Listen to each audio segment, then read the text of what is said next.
All right, so we give praise, esteem, and honor to Abba and Shamayim. In the name of Yahushua HaMashiach this day, we're going to pick this up in John chapter 5, verse 49. Search the scriptures, for in them you think you have eternal life, and there are they which testify of me. And you will not come to me that you might have life. I receive honor from men, but I know you, that you have not the love of Elohim in you. I come in my Abba's name, and you receive me not. Another shall come in his own name, him you will receive. How can you believe which receive honor one from another, and not the honor that comes from Elohim only? Do not think that I will accuse you to Abba. There's one that accused you, even Moses, in whom you trust. Had you believed Moses, you would have believed me, for he wrote it for you. But if you believe not his writings, how should you believe my words?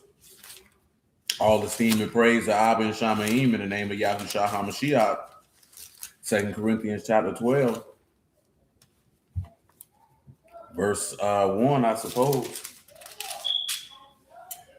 It is not expedient for me, doubtless, to esteem I will come to the visions and revelations of the Lord. I knew a man in a Mashiach above 14 years ago, whether in the body I cannot tell, whether out of the body I cannot tell. Elohim know, such as one caught up to the third Shamayim. And I knew such a man, whether in the body or out of the body,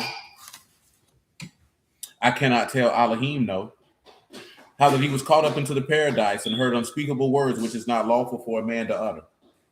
Of such as one will I esteem, yet of myself I will not esteem, but in my infirmities. For though I would desire to esteem, I shall not be a fool, for I will say the truth, but now I forbear, lest any man should think of me above that which he see me to be, or that he hear of me. Unless I should be exalted above measure through the abundance of revelations, there was given to me a thorn in the flesh, the messenger of Hashatan, to buffet me, lest I should be exalted above measure. For this thing I besought the Lord thrice, that it might depart from me. And he said unto me, my grace is sufficient for you, for my strength is made perfect in weakness.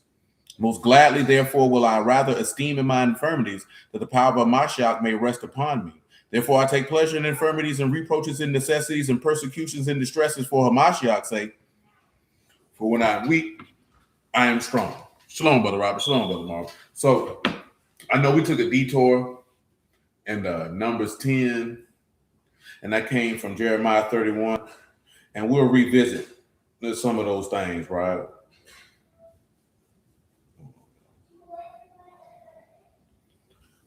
And then I want to look at Elijah, because I know we were reading stuff about being still. You know what I'm saying? And what that means, which is fourth is being quiet. Sometimes it's hard for us to be able to be able to I won't put this here, man. For us to be able to do that because of what we were talking about, you know, as it pertains to anxiety. You know, because you have a lot of things going on, things of that nature. Sometimes we don't really realize that. I mentioned that because we're dealing with the aspect of his love is enough. Sometimes we don't really sit back and realize that in reality, his love is enough. You know what I'm saying? What's happening, though?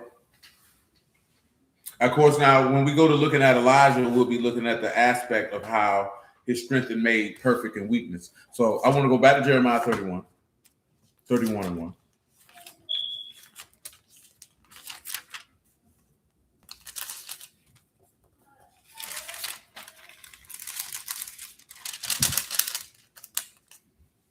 Jeremiah 31 and 1.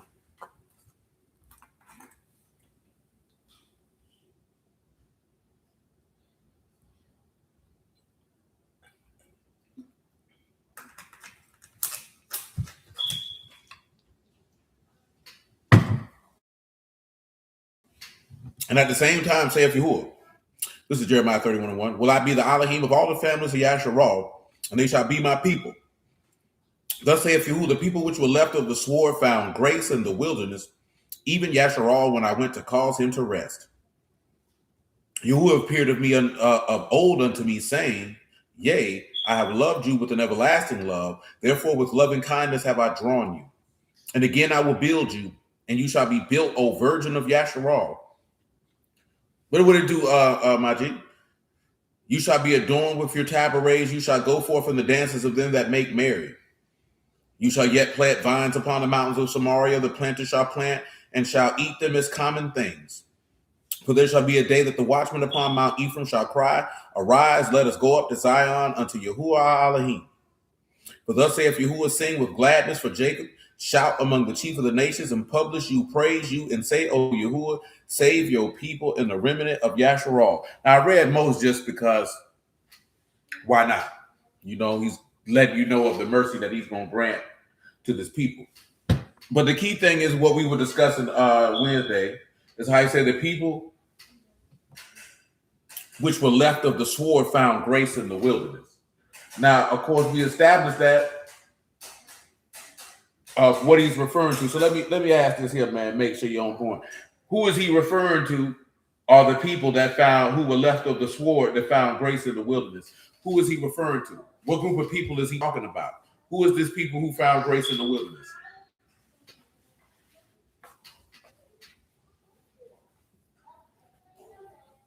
Who is he talking about? Who is it referring to?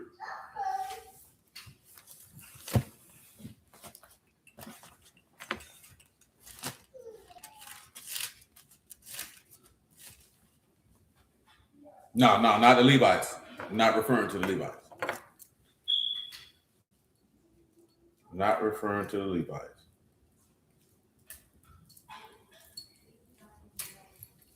But who is this referring to? The people that found who were left of the sword. That's right.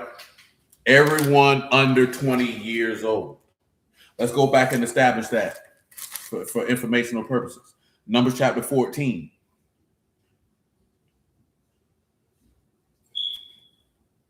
I'm going to pick it up at verse 11. I'm going to read quite a few verses. Yeah, the calf, you can lead the people with the calf out. You know what I'm saying? This more so dealing with the report on the land, contextually, especially when we go back to chapter 10, where we was at. If we run down the chapters down and chronicle, in sequence, in that particular book. I just was trying to see if y'all remember that. This is Numbers chapter 14. As a matter of fact, I'm going to read verse 1. All the congregation lifted up their voice. We'll make it 33 of the 13th chapter. As a matter of fact, make it verse 32. They brought up an evil report of the land which they had searched out unto the sons of Yasharal, saying, the land which you have gone to search it, it is a land that eat up the inhabitants thereof, and all the people that we saw in it are men of great stature.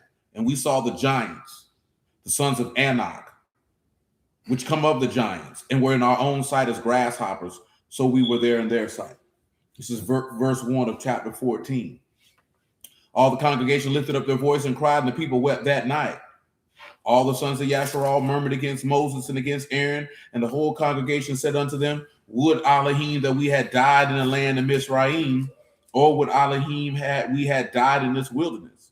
Wherefore have Yahuwah brought unto this land to fall by the sword, that our wives and our children should be a prey? Were it not better for us to return to Egypt? See, in this instance, what makes their sin so egregious is that they effectively blaspheme against the very thing that Yahuwah had promised unto their forefathers. Remember, Abraham saw the land, he just didn't dwell in it. Isaac saw it, he just didn't dwell in it.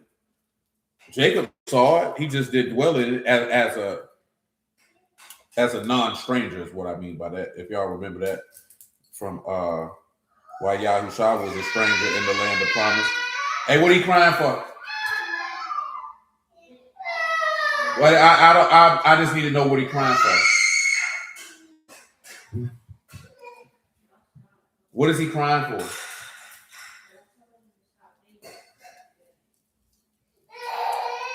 Hey, come here, man.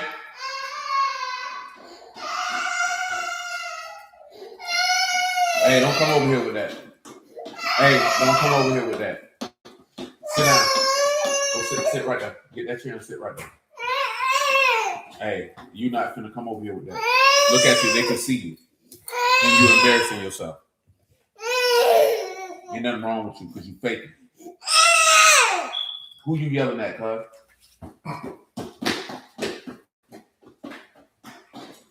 That boy, that ain't gonna want us. He don't want many days on this earth, boy. Cause all three of them finna get jack slapped. The back gonna be like Back in the Future around this hole.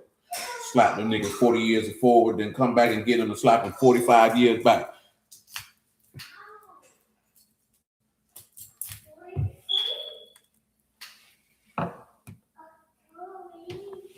Nevertheless, this is verse 4 of Numbers chapter 14.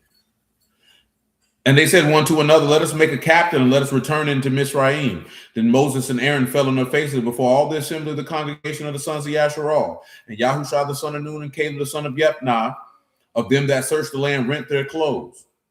And they spake unto the company of the sons of Yasharal, saying, the land which we passed through to search it is an exceedingly good land. If Yahuwah delight in us, then he will bring it into this land and give it to us, a land which flow with milk and honey. Only rebel not you against Yahuwah, neither fear you the people of the land, for they are bread for us. Their defense is departed from them. Yahuwah is with us, fear them not. But all the congregation stoned them with stones, and the esteem of Yahuwah appeared in the tabernacle of the congregation before the sons of Yasharal. Now I'm going to ask y'all a question. What is the equivalent in the New Testament of the sin that these people just committed? Is there something in the New Testament that you could look at and say, you know what, this is somewhat equivalent to what these people just did in here? Anybody?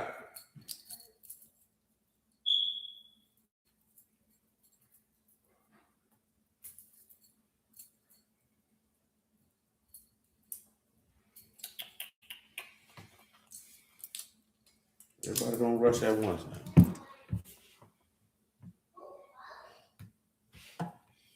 God dog it. I keep hitting that clip button. Shalom. What is the sin that you could look at and you could perceive that this is a New Testament equivalent? Let his blood be on our children. That's a fair assumption. Not necessarily what we angling towards, but not a bad answer in the least bit.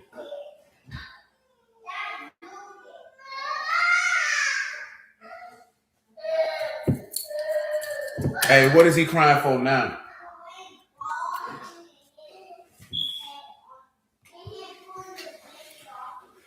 I'm about to pull all y'all off the sofa.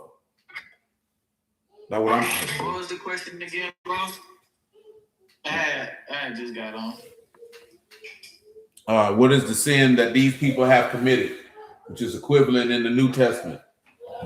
There's a New Testament equivalent to what they've just done.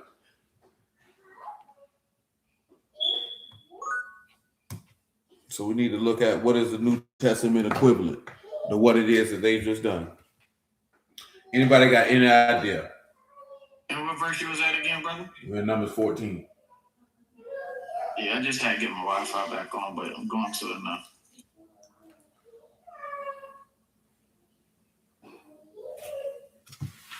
These people just brought an evil report on the land.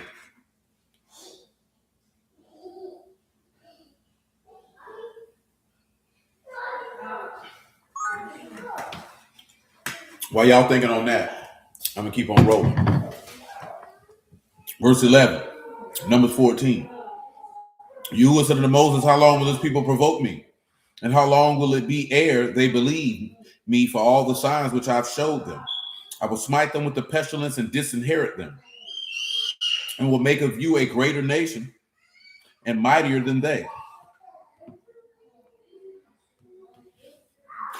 And Moses said unto Yahuwah, then the Egyptians shall hear, for you brought them up this people in your might from among them, and they will tell it to the inhabitants of the land, for they have heard that you, Yahuwah, are amongst this people, and you, or Yahuwah, have seen face to face, and that your cloud stand over them, and that you go out before them by daytime in a pillar of a cloud and in a pillar of fire by night.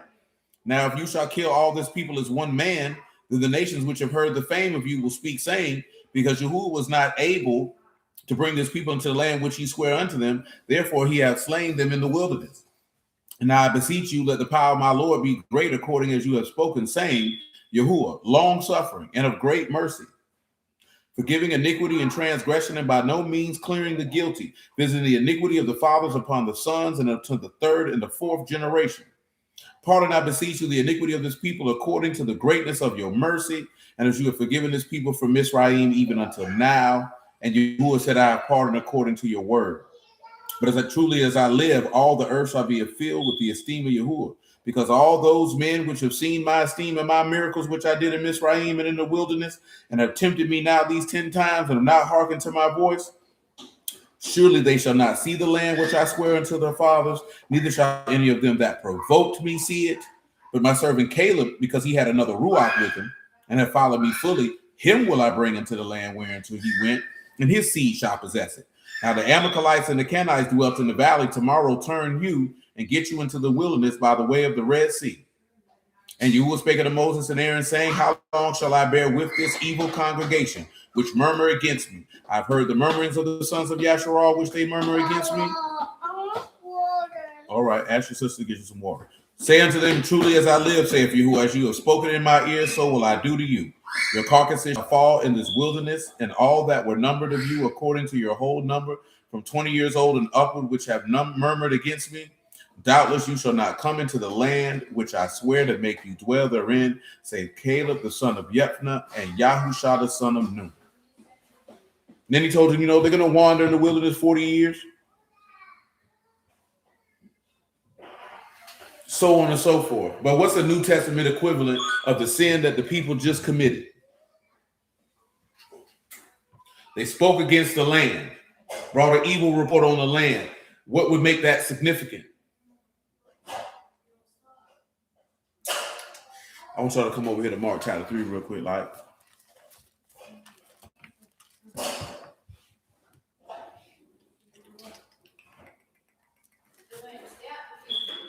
He asked for some water. Mark 3 and 22.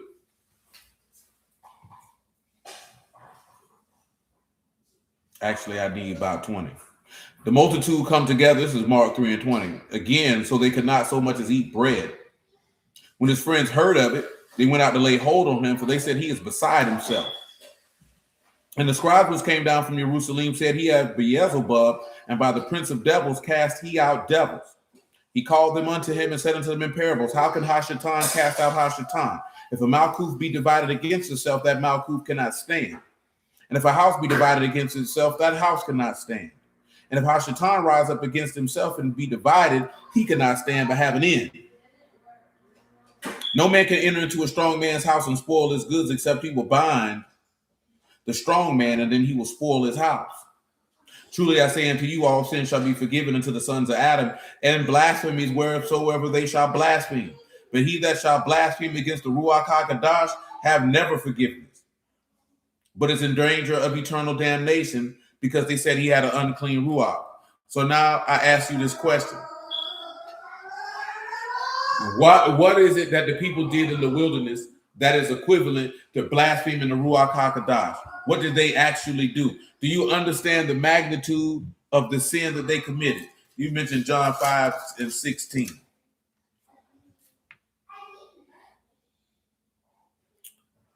You have to go back to 14. Afterwards, Yahweh shall find him in the temple and said unto him, behold, you are made whole. Sin no more, lest the worst thing come upon you. The man departed and told the Yahudim that it was Yahushua which had made him whole. Therefore did the Yahudim persecute Yahushua and sought to slay him, because he had done these things on the Shabbat.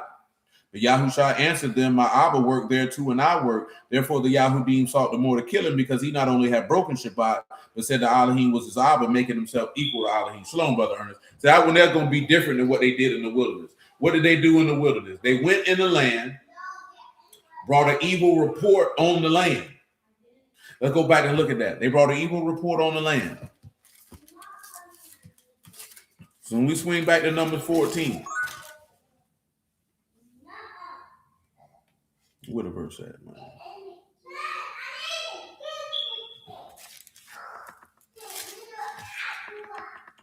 Well, it's verse Numbers 13, my bad. 13 and 32. And they brought up an evil report of the land which they had searched unto the sons of Yasharal. The land which we have gone to search is the land that eat up the inhabitants thereof. And all the people that we saw in it were men of great stature. They called that which was evil by Yah to be good, bringing a bad report on the land.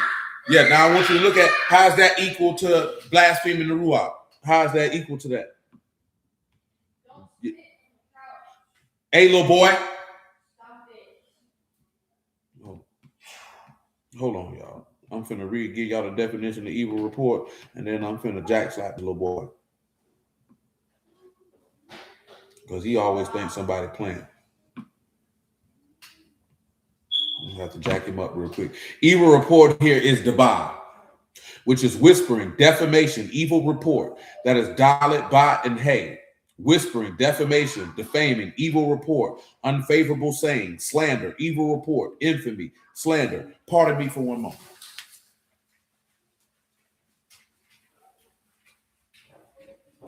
I'm not playing with you.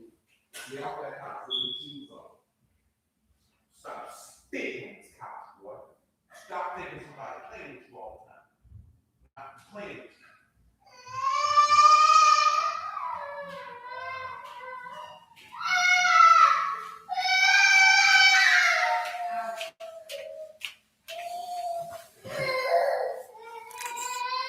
Saying God sent them there to die. All right, go ahead, Stanley. I heard you come on, Mike. You got to pay attention to what happened in Mark 3. How's that equivalent to what happened in Numbers 14?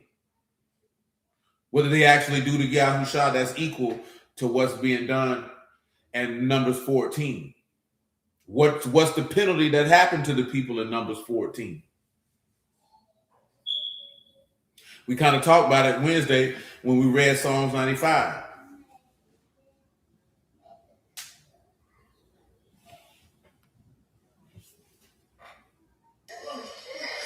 Can it go along the lines of when they murmur and complaining, they didn't believe, they didn't have faith? No. You getting the murmur and complaining is a totality of everything that they did. But you really got to, Numbers 13 tell you definition-wise what they did.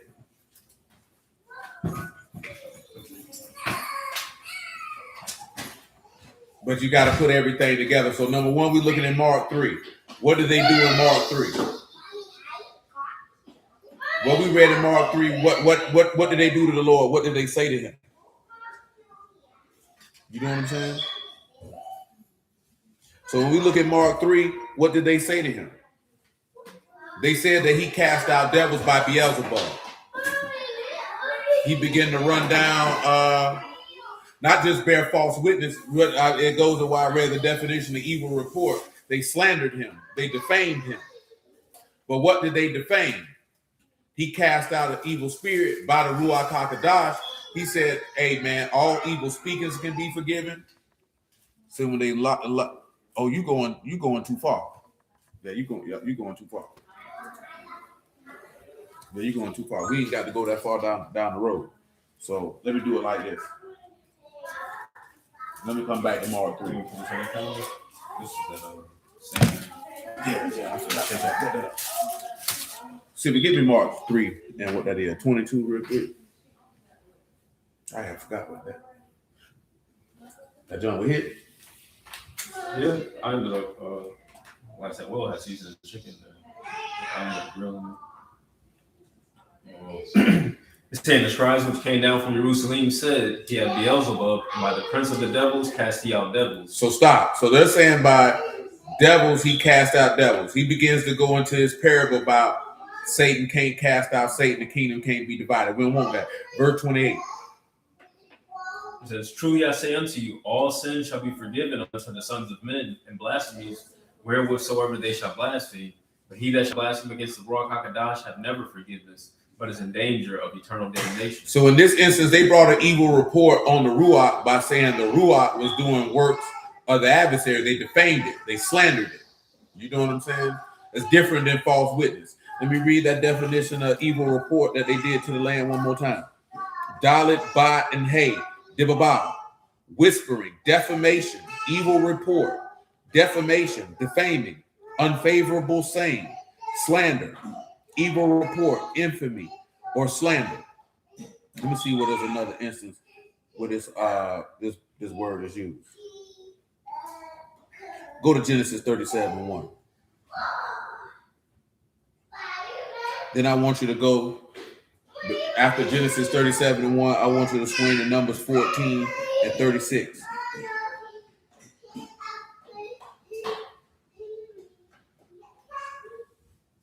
So that Jacob dwelt in the land where his father was a stranger, in the land of Canaan. Pause, and I go back to what I mentioned beforehand.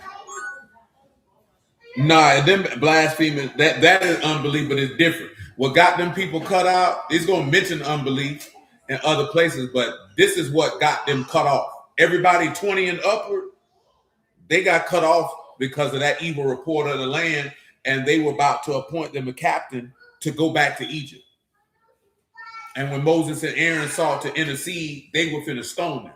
So their actual sin in Numbers 14 is that they brought an evil report on the land. They slandered it. They defamed it. They brought an evil report. That's what got them cut off. Matter of fact, before you read that, read her Psalm 95 and 6. One more time. Because I'm only doing this here because I want you to understand the significance of why that's referenced in Jeremiah 31, and to train your mind that when you see certain things, that you go back to where it come from.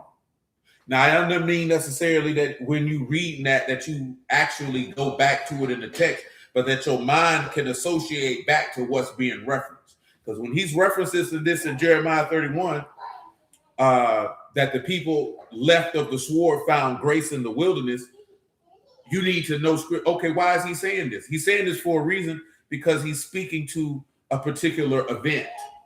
You know what I'm saying? And he's talking about those 20 and under who got in the land. They got grace. Well, what caused those people to get cut off by the sword? It was the slander, the defamation of the land. This relates to Mashiach and Mark 3 because they defamed the work he was doing of the Spirit. They brought an evil report on him casting out devils by saying that he did it by the devil. That's why I stated that he said, hey, if you blaspheme the Ruach, you have no forgiveness. And he said it because they said he had an unclean spirit, which is in reality, what have they done? They have brought an evil report. See, blaspheming the Ruach is slandering or defaming or bringing an evil report on a work done by the Spirit to further the will and the work of Elohim. So in actuality, what these people did, and this is where you get your equivalence from. That stuff on the counter. On the counter. Next to the body wash. It's in a blue box. So here's your equivalence and why. When you read Genesis 15, and he told Abraham that he believed Yahuwah and he counted to him for righteousness. After that, Abraham had a dream. We went into a vision in a deep sleep, right? What did he show him? This goes back to something we talked about. If it wasn't this last week, it was the week before. In that Genesis 15, what did he show him? If y'all got to look, go look. It's an open book test. Go look. After he told him he'd have an heir, and that he was counted righteous because he believed, what did he show him?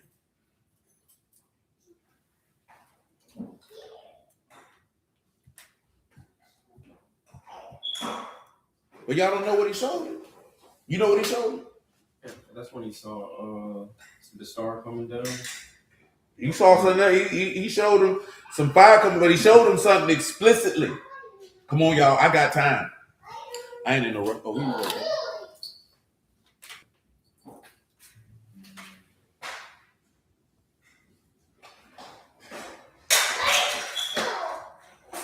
Somebody got to tell me what he showed him, man. I just told you where to find it at. You might have to see if it fits. If not, you can get the size and thing. Yeah, I think I had it at school. Well, we got one in there.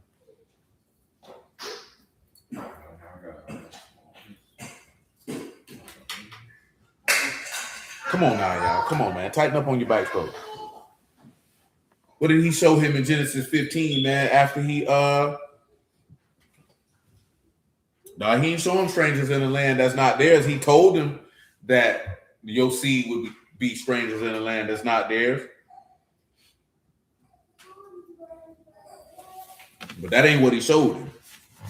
Let me help y'all out. He's all slacking on your Mac. Come over here to Genesis 15 and 18. In the same day, Yahuwah made a covenant with Abraham, saying, unto your seed have I given this land. Tenfold. Yeah, because you got bad signal at your house.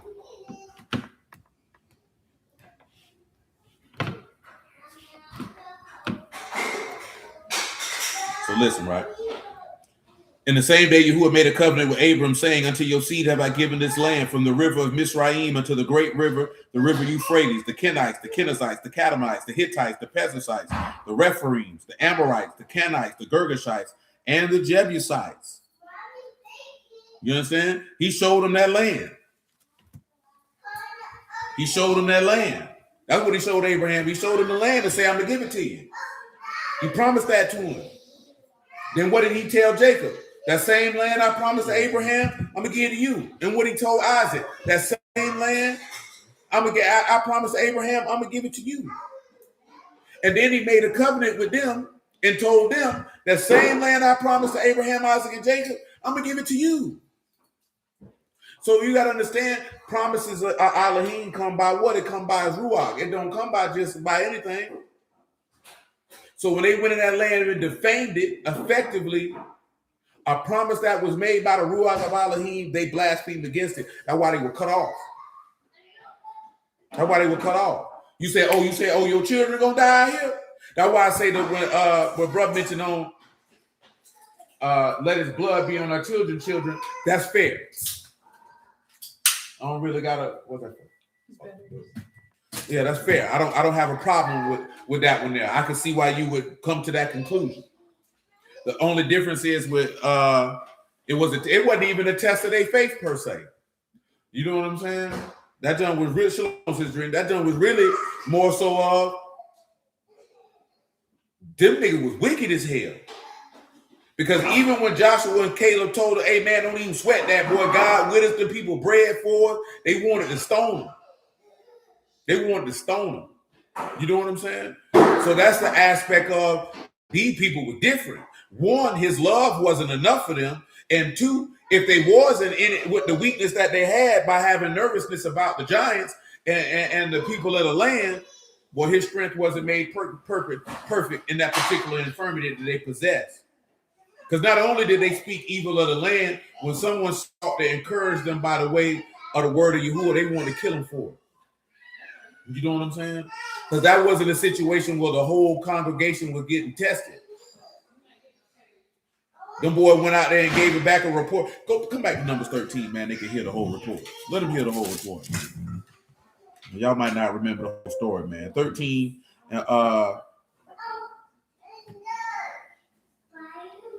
and 18, 13 and 17, Numbers 13 and 17. Because it's cool. You might not remember the whole story. Saying Moses sent them to spy out the land of Canaan and said unto them, get you up this way southward and go up into the mountain. Mm-hmm. See the land what it is, and the people that dwell therein, whether they be strong or weak, few or many, and what the land is that they dwell in, whether it be good or bad. So hold on, listen, what did he say? He said, and what the land is that they dwell in, whether it be good or bad. Whether it be good or bad. And what cities they be that they dwell in, whether in tents or in strongholds. And what the land? Whether it be fat or lean. And whether there be wood therein or not. But be you a what? Good courage. And bring what? Because it was the time of the what? So they went up and searched the land and from the wilderness of Zin unto Rahab, as men come to Haman. And they ascended by the what? By the south, and came unto Hebron, where Ahaman, Shishai. Now I want you to I'm gonna stop right here, right? I'm gonna read y'all something. In verse 1, they sent 12 spies. You were speaking to Moses, saying, send you men that they may search the land of Canaan, which I gave unto the sons of Yasharal of every tribe of their fathers. Shall you send a man, every one a ruler among them? And Moses, by the commandment of Yahuwah, sent from the wilderness of Paran, and those men were the heads of the sons of Yasharal. And it run down those men's names. So it's 12 men that went to search their land. 10 brought back an evil report. You understand? That's why I say this is not necessarily a test in the faith. 12 men went out to search the land, and 10 of them slandered it, defamed it, said that which Yahuwah promised by his Ruach was evil. You understand? So when you look at what they did with Yahusha, with blaspheming the Ruach, they said that which he did by the Ruach of Yahuwah was evil. You know what I'm saying? You brought an evil report. That's what I'm saying. It's the equivalence. It's not a 1-for-1 per se, but the action is a 1-for-1. And this is why they got cut off. Them people had bucked Yahuwah and murmured and complained plenty times, and he wasn't finna cut them off. But when they blasphemed against that land and said it was XYZ, he said, oh, boy, them niggas gotta go. They gotta go. They got to go. You know what I'm talking about? Boy, they got to go. These niggas wild. Because at that point, you just said the promise of Yahuwah is evil, which is equivalent to blaspheming the Ruach. Because any promise you get from God going to be by his spirit. Because it's going to be through the righteousness of faith. But y'all understand that. Come on. That done figure you need to take a link out. Yeah, all right.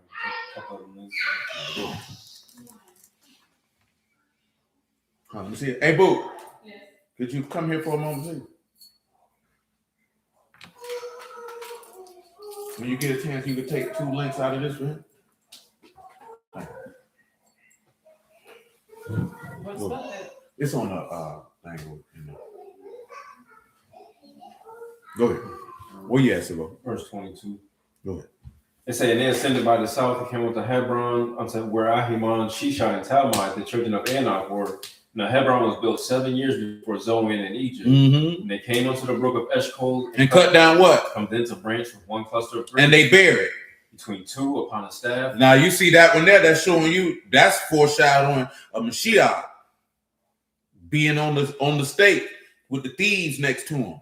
Go ahead. And they brought up the pomegranates and up the figs. The place was called? The brook Eshcol, because of the cluster of grapes where the children of Yasharah cut down from thence. And they returned. From searching of the land after 40 days. And they went. And came to Moses and to Aaron and to all the congregation of the children of Yasharah unto the wilderness of Paran to Kadesh, and brought back word unto them. And they showed them the what? The fruit of the land. When they showing the fruit of the land, they're showing them the produce of the land, what the land produced.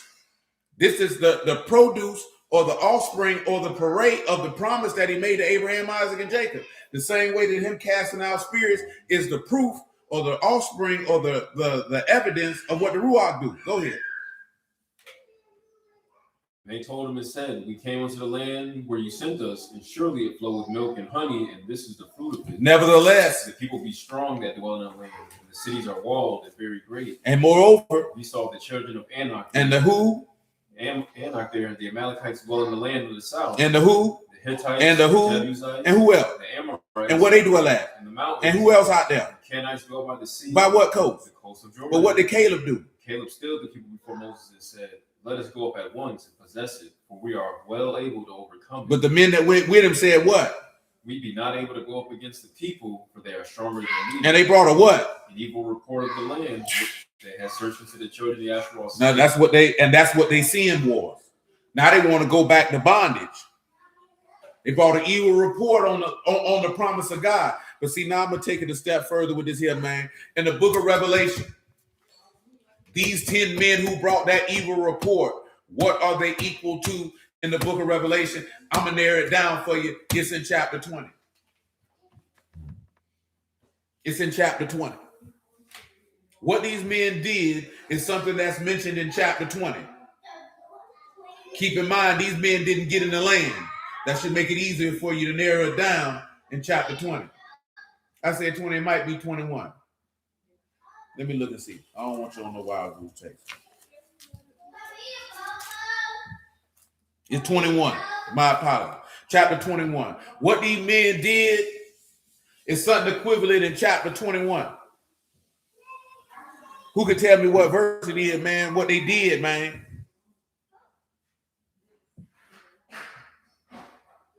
You got an idea of civic? Because they dragging their feet this evening, man. They ain't with me this evening. Them boys slacking on their maggot, man, limping on their pimping, you understand?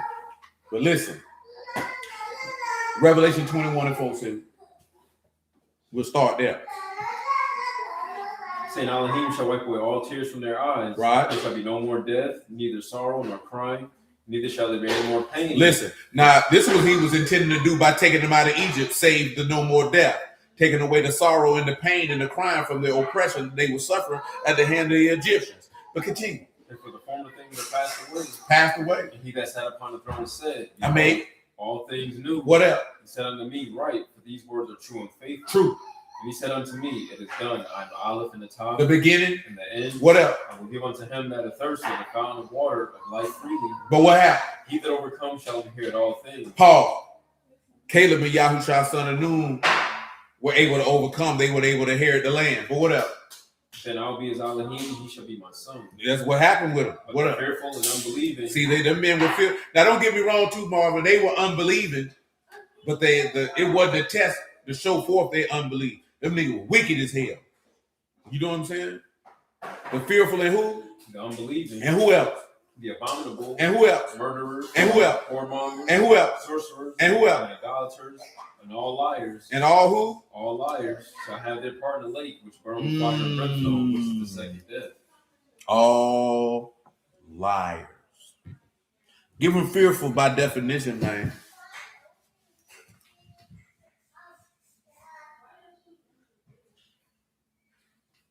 That is Delos, timid, fearful, faithless. Now, they couldn't believe they could take them people down. But then they had the fruit of the land. They seen it with good fruit, said it was evil. Cut them off. You can't get in here. Psalms 95, man, and 5.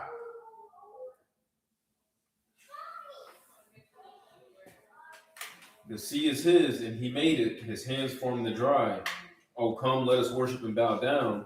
Let us kneel before Yahuwah, our Maker. What else? For he is our Elohim. We are the people of his pasture and What the else? sheep of his hand. What else? Today, if you will hear his voice, Hearken. harden not your heart as in the provocation, You better hearken. and as in the day of temptation in the wilderness. You better hearken. When your fathers tempted me, proved me, And saw they tested me and they seen what I do.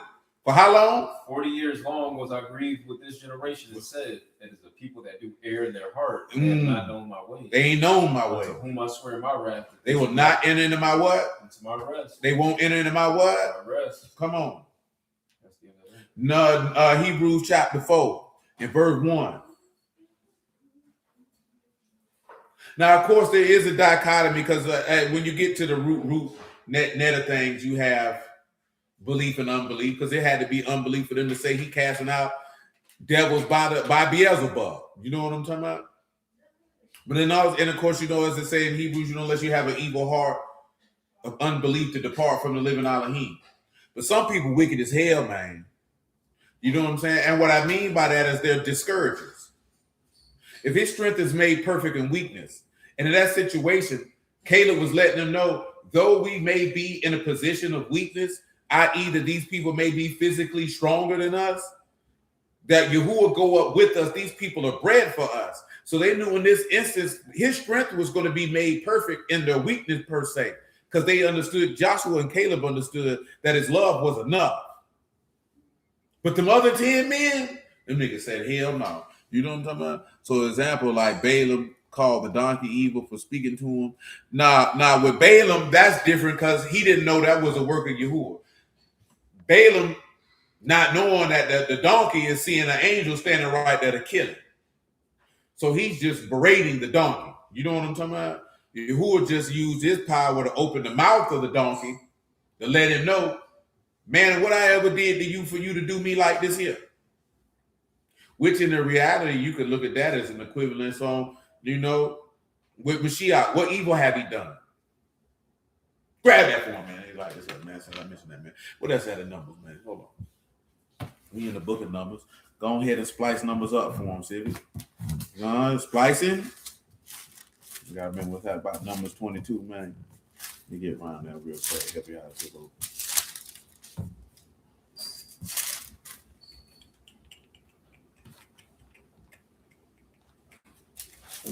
That's number 22, man.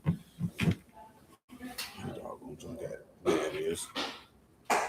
Number chapter 22, man. Verse 21. This is Numbers chapter 22 and verse 21.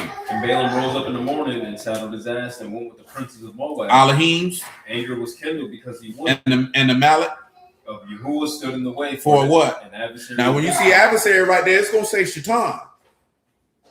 See, son, and this is where the people who, when some people who know the language but have nefarious means of disseminating the text, this is where they stumble up on people who don't know what certain Hebrew words mean.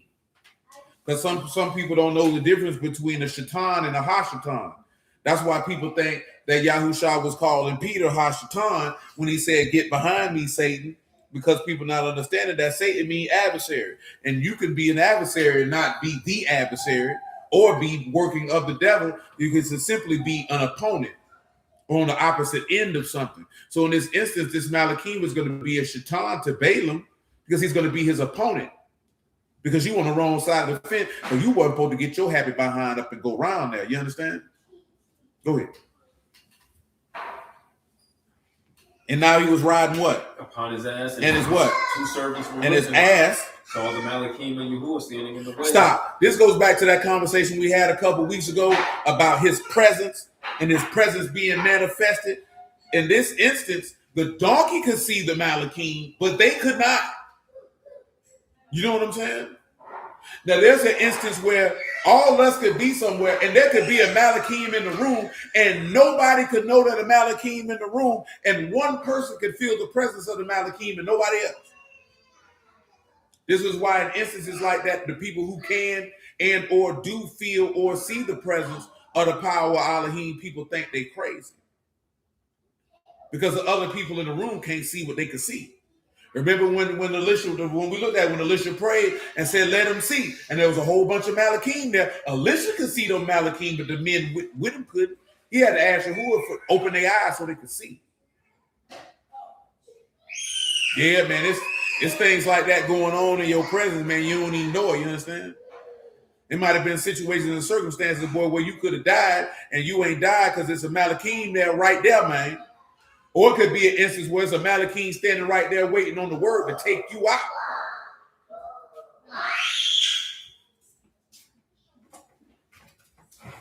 They about to make me come jack. I'm talking about elbow drop, boy. They in here wild. You understand? Go ahead. He had this sword drawn in his hand, and the ass turned aside out of the way. He went into the field, and Balaam smote the ass to turn her into the way. But the Malachim of Yahuwah stood in the path of the vineyard, a wall, being on this and side, a wall. and that side. See, now it's showing you that straight and narrow gate because he's making it straight. Because when you look at straight, it means distress. You get pressed. See, when you talk about coming in that straight gate, it don't mean what you think it mean, man. You got to get pressed into something. Let me give you that Greek word for straight because you know it's a little different than the Hebrew definition. Hold on, man. I got you, man. Ain't no big deal, man.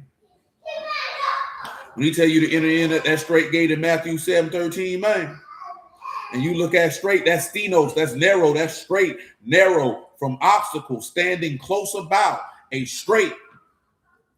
You know what I'm talking about? Now, what to do is say straight in that way. What verse you in, man? Stood in that narrow place. You in verse 26, right? 25. All right, let me get this word right here. I got you, man. Number 13. That's not number 13. I'm tripping. So we look at number 25, right? Thrust him in the wall. No, I'm thinking about the verse before that, in the narrow place. He finna read it, but I'm gonna give you narrow place right now. When you look at narrow here, that's Sod and Raj. You know what I'm saying? And you can look at Sod as the way or the way to Yahushua, and it's a narrow, tight, straight, distress.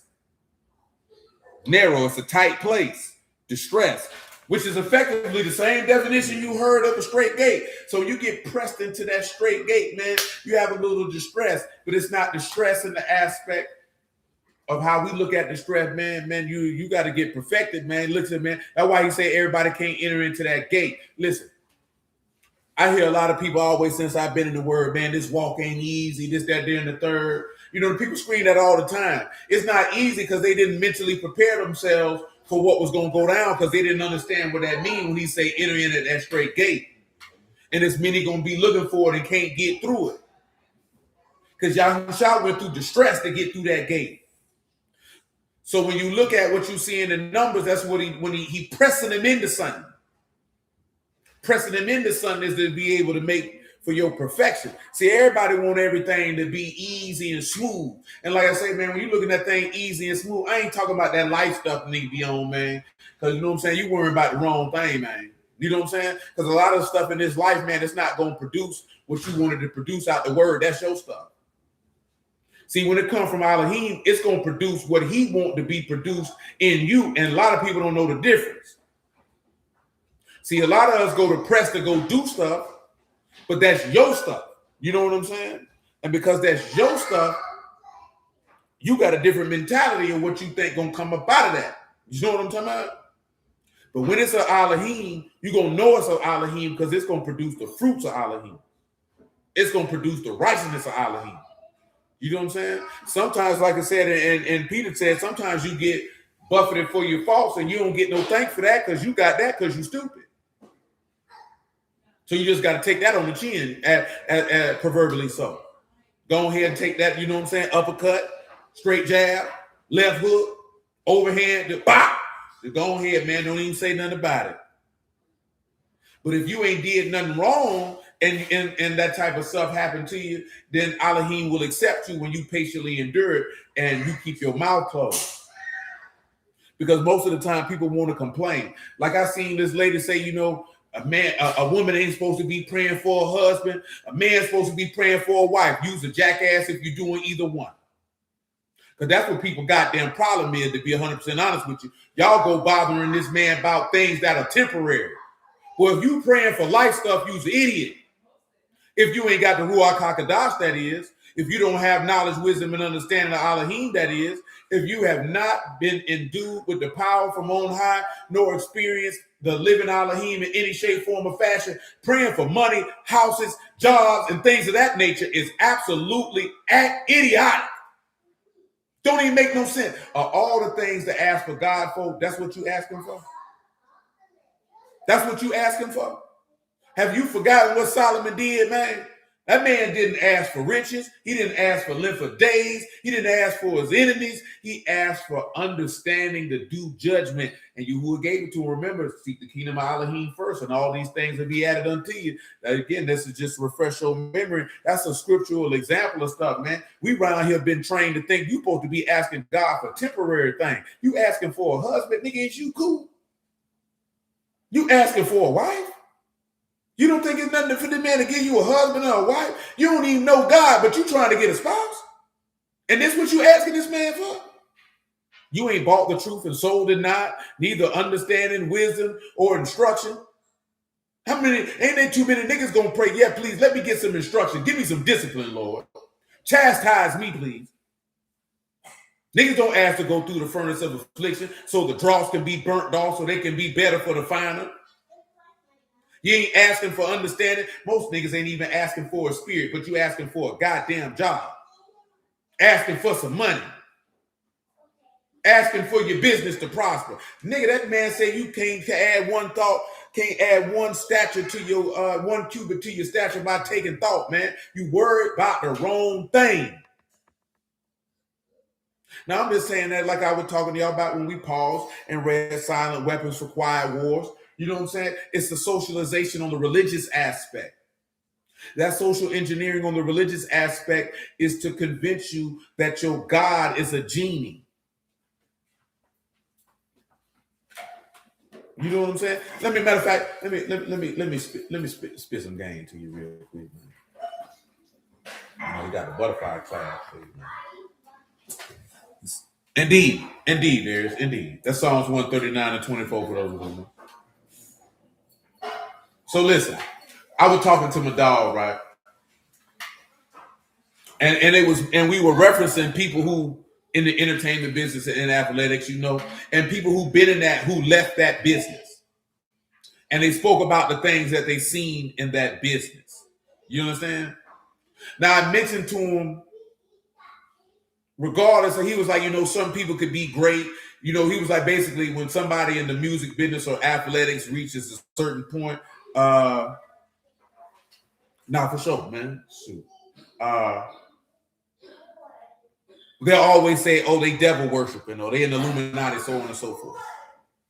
So, I countered to him with this, just the aspect of, I would tell him, like, they remember how the Hebrews, it say that Moses rather to suffer affliction with the children of Elohim than to enjoy the pleasures of sin for a season. So when you look at this particular society that we live in, these people are going to make sure that they get black people who they know are not going to fool with you, who want to enjoy them pleasures of sin for a season, and will compromise themselves in a multitude of ways in order to accrue those pleasures for of sin for a season. So I gave it an example. I mentioned to him, I seen a dude talking about this. I heard the story, but I didn't know this aspect of it, but I should have known that simply by common sense. When Rockefeller Records was sold in 2005, it was sold to Def Jam. They had an agreement that, it was a 50-50 split, and that, the remaining 50% would be sold to Def Jam. Upon that happening, Def Jam makes Jay-Z president of Def Jam. And in doing so, they say, hey, we're going to give you Rockefeller back. So now he goes to Dame and Biggs, and he says, hey, sell me your Third and Reasonable Doubt, because that was something that wasn't a part of Def Jam. That's something that those three owned together. And he said, I'll give you Rockefeller back and the masters to all the other music. What makes that sour is this. Def Jam owned all of that. This man was offering these men something that he could not give them because he didn't own it. Now, I mentioned that to him to show, I don't care how much you like his music. You can like his music, that's fine. But that tells you everything you need to know about him as a man. Because those are your friends. These ain't just people you in business with. They considered you to be a friend. To go to your friends and offer them something that you know you didn't own says a lot about why they put you in the position that they put you in. Of course, everybody wanted to focus on the issues with how they feel like Dame Dash is. I'm like this here. I don't give a damn about none of that. Because this not about Dame. And my point of saying that was, this is why whole niggas skate by. Because see, it'll be somebody that you focusing on Dame instead of looking at, do you not see the dishonorable, disreputable, homemade behavior that this man here just did? And you gonna focus on this man because you don't like the way he talk? And this is why sucker niggas get by, man. This is why sucker niggas get by. This is why the fake are able to reign. Because you're going to focus on this man over here instead of saying, that tells me everything I need to know about you as an individual. But you know why niggas don't do that? Because you are enamored like a groupie about the money this man got. That man ain't going to marry you, cuz. You can't be his boyfriend. Like, for real, man. I seen a post on Threads where niggas say they were arguing about, do you think Jay-Z asked Beyonce to pay his bills, to pay half on the bill? Do you know how much of a homemade man you got to be having conversations with other men about that? How do you even conceive that in your brain where you worry about what this man old lady paying it? That's gay, bro. But that's neither here nor there. My point is, you have to be able to look at and identify the character of an individual based off the things that they do. I don't care how, this is why he say you can't have respect of persons in judgment. It don't matter if they rich, it don't matter if they poor, it don't matter if they famous, it don't matter about none of that. A lot of niggas are enamored by the status and wealth of individuals and disregard sucker conduct. Disregard it. I told him it don't matter if it was. He said,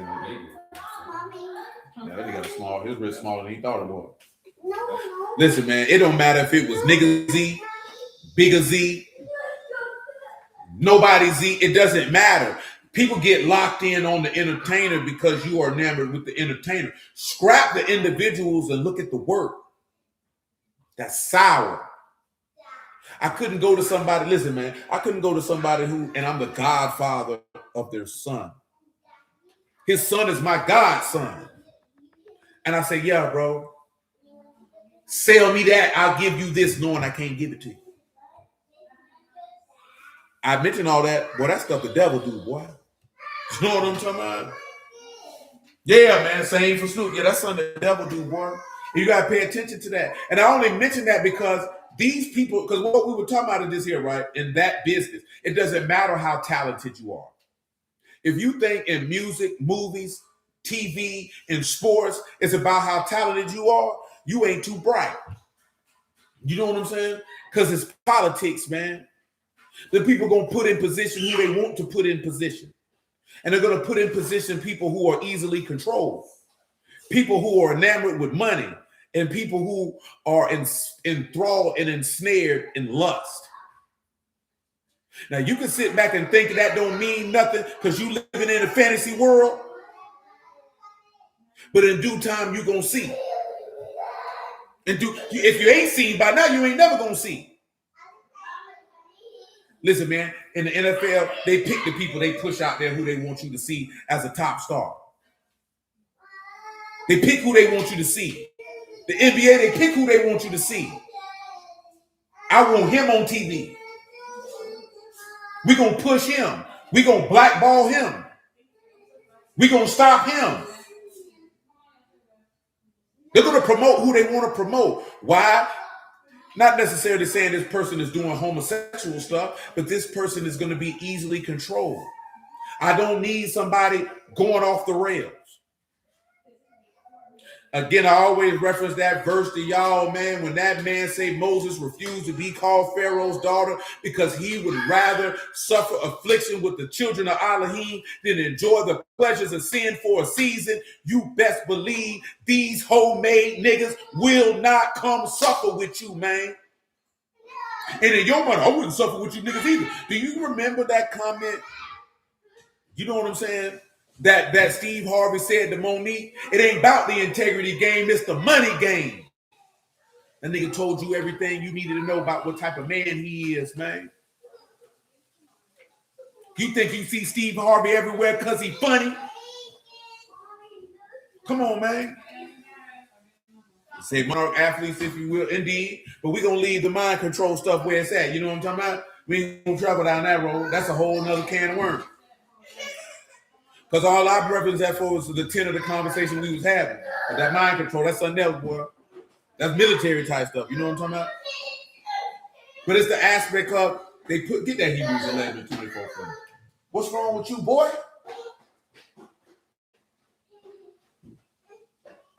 And I mention that because of the straits. Because you don't want to go through the straits because the only thing that we pray to God for is temporary and material things of no consequence. Niggas don't go to God and be like, please let me get knowledge, wisdom, and understanding. Let me see the testimony of the Lord. Open my eyes so I can understand your will and your way. It's always things that you want. You don't even see how inherently selfish we are, that you really don't. You just like what he said in John chapter 6. You didn't come out here because of the miracles. You came out here because of the bread. A lot of people only fool with Yahuwah because of what they believe they can get from him. Not because they want to be in fellowship with him. And fellowship meaning in Hebrew to be united, to be in alliance, to be in a league, to be in a covenant with him. Same token, a lot of women marry dudes, not because you want to be in league with him, but because what you could get out of it. And once you get what you, I don't mention that there because we were reading about Luca, man. You seen about Luca, man? Man, they say, man, this man was engaged to this woman for 10 years. She don't want to be with him no more. Say she want 50 mil. 40 for her, 10 for the kids. He only get 2 days a week with the kids. The whole want to take it down to one. To one. That means that she was only fooling with him for what she could get out of it, man. You know what I'm saying? That's a cautionary tale. Not that any of us gonna have $50 million that somebody gonna be able to extract from you, obviously. You know what I'm saying? But the cautionary tale of an individual can ride with you for many, many years and never fool with you. But they were only fooling with you for what they could extract from you. And the minute that they couldn't extract what they wanted to extract from you no more, they make it their business to destroy you mentally, emotionally, and spiritually in every way possible. And that's what a lot of people don't be realizing when you approach God and your mentality is, what can I get out of him? Not that you value, not that his love is enough for you, but simply what you can get out of him. And when you sit back and you listen to the conversation of many people, whether Christian or Hebrew, the only thing that they're concerned with is what they can get out of him, not the intangibles that are of him, so they could be in league with him, so they could be in alliance with him, so they could be a God and united with him. What can I get out of him that satisfies my desires? Which is why he said, you ask not, and you receive not, because you ask amiss to consume it upon your lust. Write it out, though. Where we at with it, blood? Listen to it. Said, by faith, Moses, when he was come to years, refused to be called the son of Pharaoh's daughter, choosing rather to suffer affliction with the people of Elohim then to enjoy the pleasures of sin for a season. That's it. Shalom, brother Marcus, man. Listen, that man say, man, I ain't finna enjoy no. I could come up here with y'all and ball. I'd rather suffer with mine, though. Because that pleasure's a sin for a season, different season by definition. That's just before a short time, boy. That's just like in the dope game, man. If you reach the top echelon of the game, man, you only gonna ball for a short time for those people come get you, boy. And it's Proskaki roast that is for a season, enduring only for a while,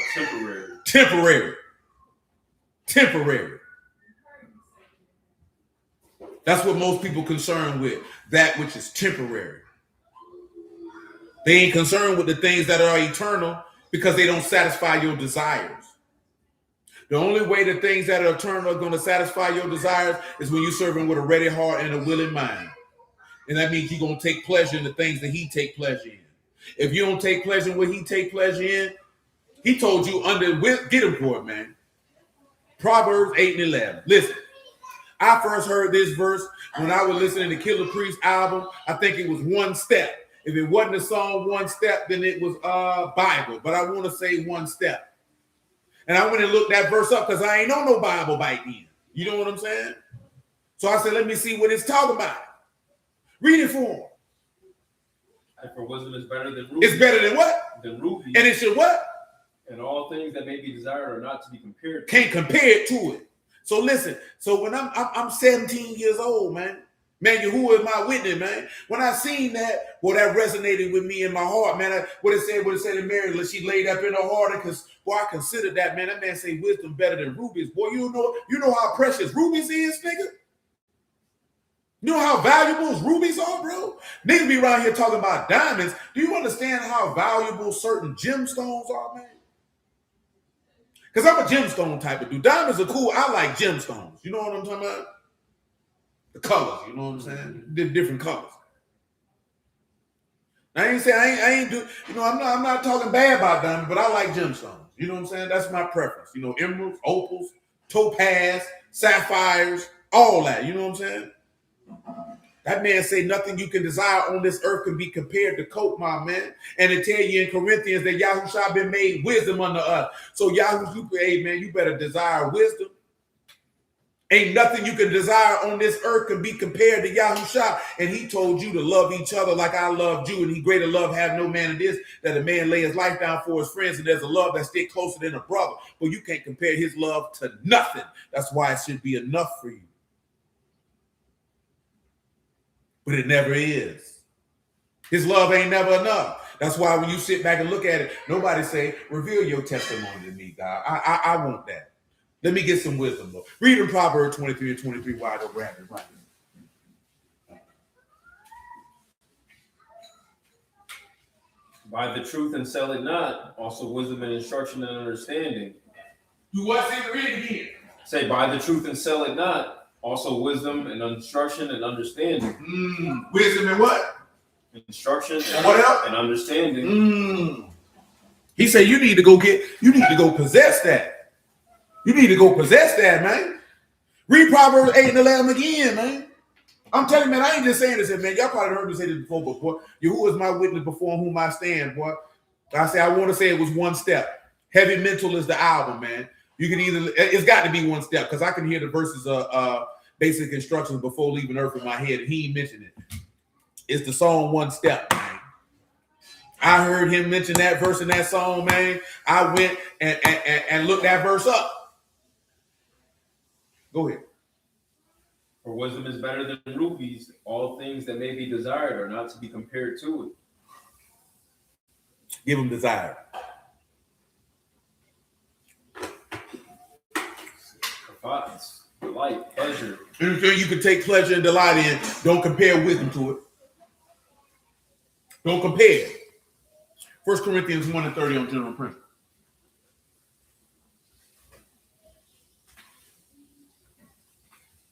Got goofy niggas out here. Man, that junk pissed me off when I seen that here. It's goofy hoe out here praying. You praying for a husband. Don't pray God a husband. You ain't been filled with the spirit, but you trying to get filled with some penis? What's wrong with you? That's crazy, my nigga. Man, if you have not experienced God, you shouldn't be concerned with nothing in this life until you've accomplished that. That shouldn't even, anything else shouldn't even be your concern. Because when you're doing that, he said, these are things the Gentiles see. Boy, that means you're going to dwell in the tents of Shem, boy. You ain't going to be dwelling where you want to dwell at. You understand me? That man said, seek the kingdom of Elohim, man, and his righteousness. Don't leave that part out. He'll give. We have to start understanding, man. Step on that right there. Listen. Now, I'm not saying this to be a Debbie Downer, if you would. You know what I'm saying? It's all about us having a just weight and a just balance. You know what I'm saying? Because it's one thing if you be like, Lord, we definitely need a cup. But remember, he said he already know what you have need of.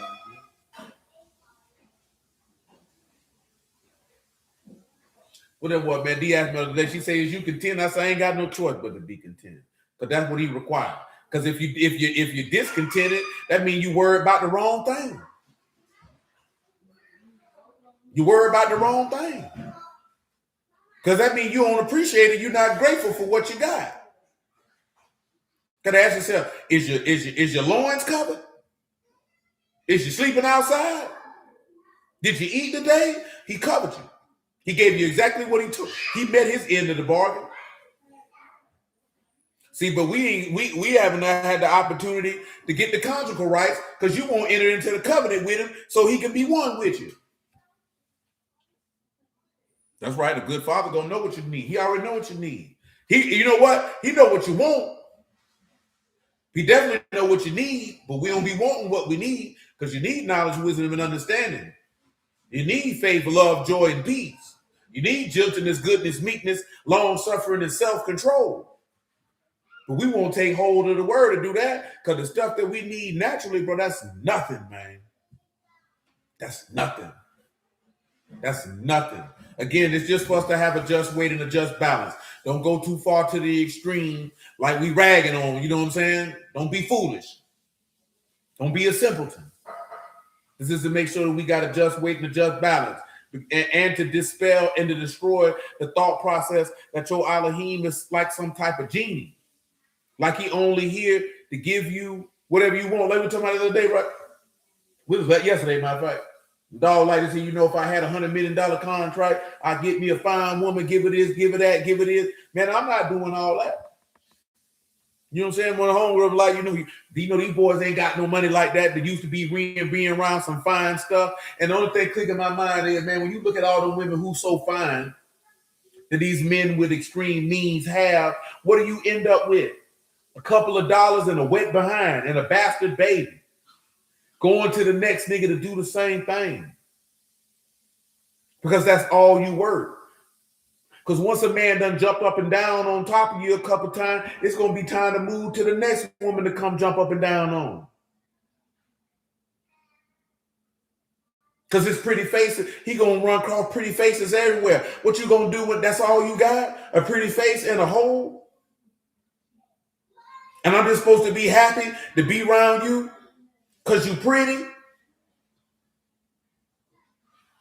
Man, I heard that Jewish dude, Bill Maher, say this long when I was a jit. on his show on HBO. He say, show me a beautiful woman, and I'll show you a man tired of having sex with her. You know what I'm saying? Because you ain't got nothing else. You think do you understand that you have to think that I have such a low level of self-esteem, respect, and dignity that I would just be happy because a good-looking, attractive woman feels like her presence is enough for me to buy her stuff and take her somewhere because, she's just so beautiful? Man, I don't give a damn about none of that. I don't give a damn about none of that. I'm not moved by that. I don't care about none of that.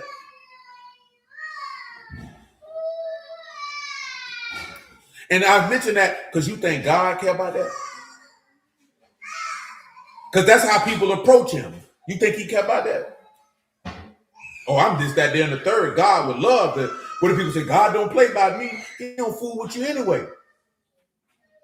You're right, he don't play about you because he don't play with you, around you, or near you.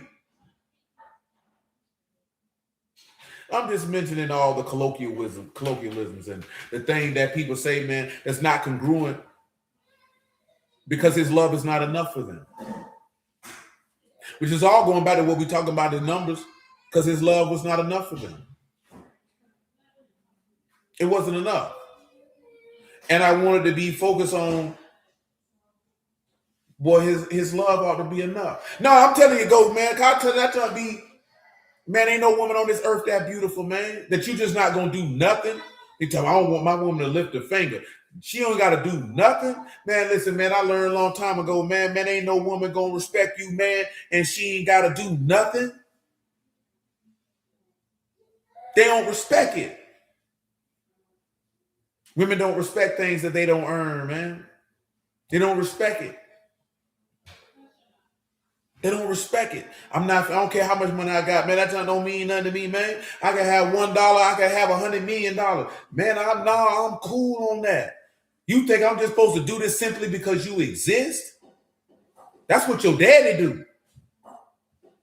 Then they ask this question. So if a woman was this, that, there, and the third, you would, man, I'm not coming to save you from your bad decisions, man. Because that's what a lot of women would be wanting to put out there, somebody to come save them from their bad decisions. See, as a man, the reality is only person going to save you from your bad decisions is the Lord. And he might not even do it. He might let you suffer them bad decisions that you might realize that you needed a redeemer. To be 100% honest with you. See, we ain't talking about hard times, man. It's a lot of ladies, they make bad choices. Just like it's a lot of men, they make bad choices. See, there's one thing if you have hard luck. It's another thing when you intentionally make bad choices, especially it tells you that she that liveth in pleasure is dead while she liveth. So if individuals make the decisions based off of pleasure, guess what's going to happen?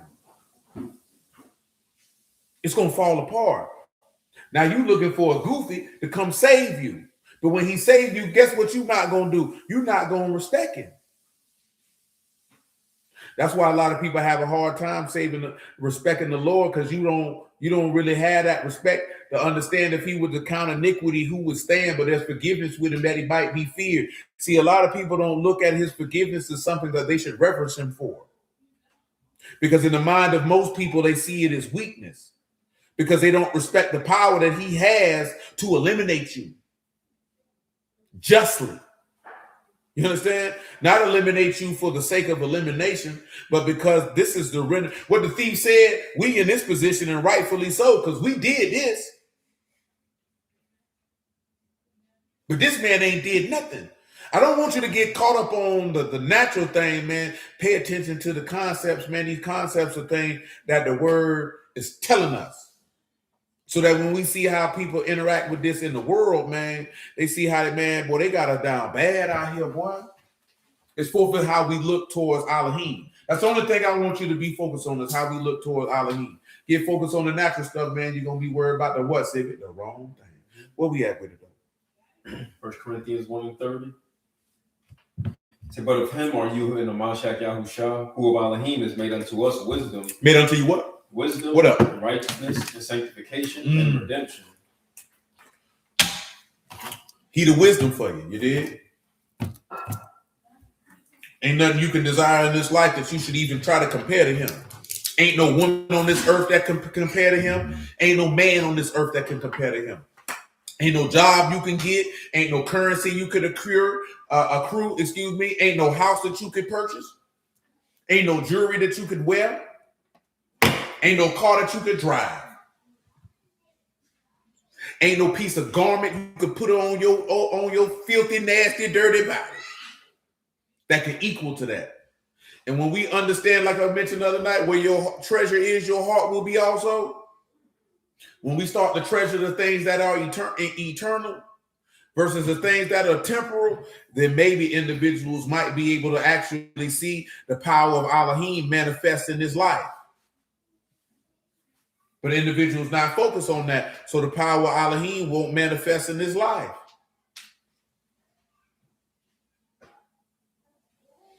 You know, Sivo? Guess what, Sivo?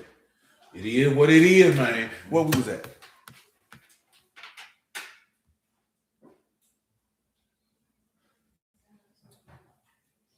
The last thing we was holding was Genesis 37 and Numbers 14. Run that in Genesis 37, man. 37:1, if you want. Saying Jacob dwelt in the land wherein his father was a stranger in the land of Canaan. Mm-hmm. These are the generations of Jacob. Joseph, 17 years old, was feeding the flock with his brethren. The latter with the sons of Bilhah and with the sons of Zilpah, his father's wives. Mm-hmm. Joseph brought unto his father their evil report. Now he said he brought on their evil report. Go ahead. He said, now Yasharah loved Joseph more than all his children because he was the son of his old age, and he made him a coat of many colors. And what his brethren saw. Now listen, I mentioned that because his brothers were bringing the evil report. Joseph brought it back. Read evil report by Hebrew definition again. Should be the same word. Now I'm just focusing on you on if it's an evil report. They were defaming the flock. Evil is Ra'ah. So it's a different word than Ra. Go ahead. Different word than what was in report is the bar. So that's the defamation, the whispering. The slander. The slander. They were defaming the flock. Now go to Numbers 14:36. Then we got to go back to Numbers 22.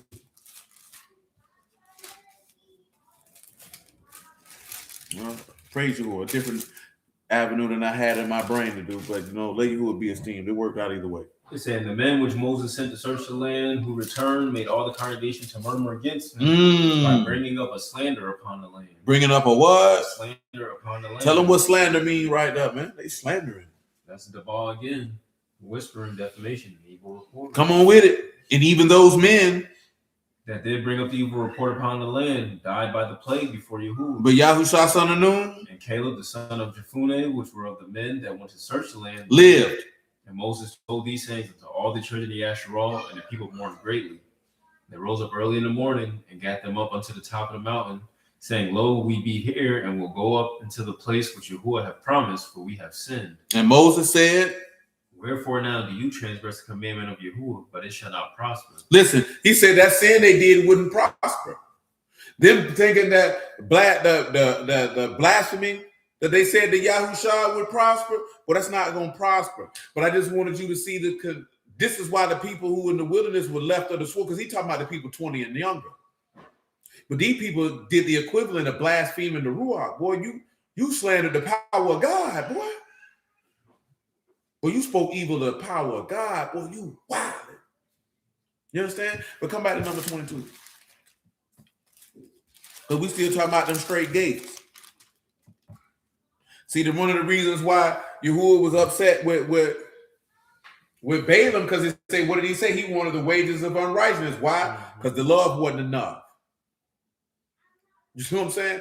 Listen, man, when Yahuwah love ain't enough, you worried only about you. You worried only about you.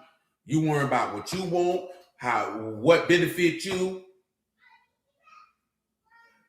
what can promote you. Is you. When his love ain't enough, because you ain't figured, man, love don't seek a home. But you consistently seeking your own, because his love ain't enough for you. Because if his love was enough for you, you would be engrossed and ensnared and enraptured with his love. You wouldn't be focused on you. Why? Because we judged that if one died, then we all dead. Because you would have put yourself to death that a Mashiach might live in you. We don't be considering that, man. Listen, man, like I said, man, most of y'all been in this game for a long time. It got to get to the point, man. Like I keep telling you, it ain't about answering no questions, man. Anybody can answer some questions, man. Anybody can recite back information, man. Anybody can sit back and look at, well, we don't do this and we don't do that. But when does the time come when you begin to encapsulate and evaluate and become a card with the individual who you profess to be in covenant with?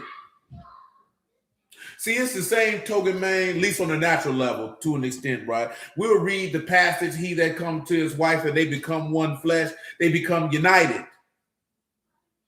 But in reality, when most people get married, you don't become united. You still fighting to be an individual because that woman don't really want to be united with that man. I want to be with that man, but I still want to be me outside of that man. That's why you hear some people in this particular society, I don't want to be known as this man's wife. Because you actually have a disdain for this man. So when it comes down to that, taking that natural aspect, and I'm not saying that's everybody, I'm just talking about a general consensus of things that are purported in this particular society that we presently dwell in. You understand? There's nothing that's a monolith, if you would. It's nothing that's completely conclusive or a consensus across a range that people operate like that. You know what I'm saying? It'll be in even the aspect when you see people be pressed to, I'm going to hyphenate my name. You don't want to be one with this man because you still want to have an identity that is separate of this man. See, it's not the big deal of the hyphenation of the name. It's the mentality that come along with it. See, people are focused on the words. Like that same thing I mentioned to you when I was talking to them about the sale of Rockefeller. You focused on the individuals and not the mentality of what occurred. I don't give a damn if a woman want to have 5 names if you want. But the mentality of that is I need to be separate from him. So when it comes down to when you take that and you come in the word, individuals want to maintain an identity separate from Hamashiach. Because he said he that is in the Lord is one. He said, he that is joined unto a harlot is of one flesh, but he that joined to the Lord is of one ruach. And you want to be separate from him. You want the benefits from him while maintaining your identity because you don't want your identity to be in him. That's a dangerous place to be, man. You understand me? Because it's the mindset. It's the mindset, because that's not the will of God, man. Why you want to be separate? Why be in covenant with someone? Why be in alliance? Why be in league with someone who you want to be separate from? You don't want to identify with them. When you talk about identifying with a man, listen, man, I told y'all this before. It's not the man's job to conform to the woman. It's the woman's job to conform to the man. But a lot of women want the man to conform to her. Why would I do that? Why would I do that? I'm not your help me. I do that, I'm going against the order of God, man. Because that means you believe that God should conform to you and not you to God. This is what I mean about the mindset. See, some people hear that, you're going to get in your feelings and you're going to this, that, there, and the third because you're immature. Because you're immature. Because you're not understanding what you're saying because you're carnal. You did? You see what it is? Say Jada Pinkett Smith for it. I mean, Jada Pinkett Smith is a special case. That we ain't got enough time to talk about her. She's a special case. Because that's a case of a woman who married a man she didn't want. You know what I'm saying? A man who she knew was weak, that desired her more than she desired him, and she could do him any kind of way. You know what I'm saying? My sister-in-law did that. I didn't understand what that meant. Oh, but thank you. Yeah, and of course you'd have to ask her per se, but it's probably the same.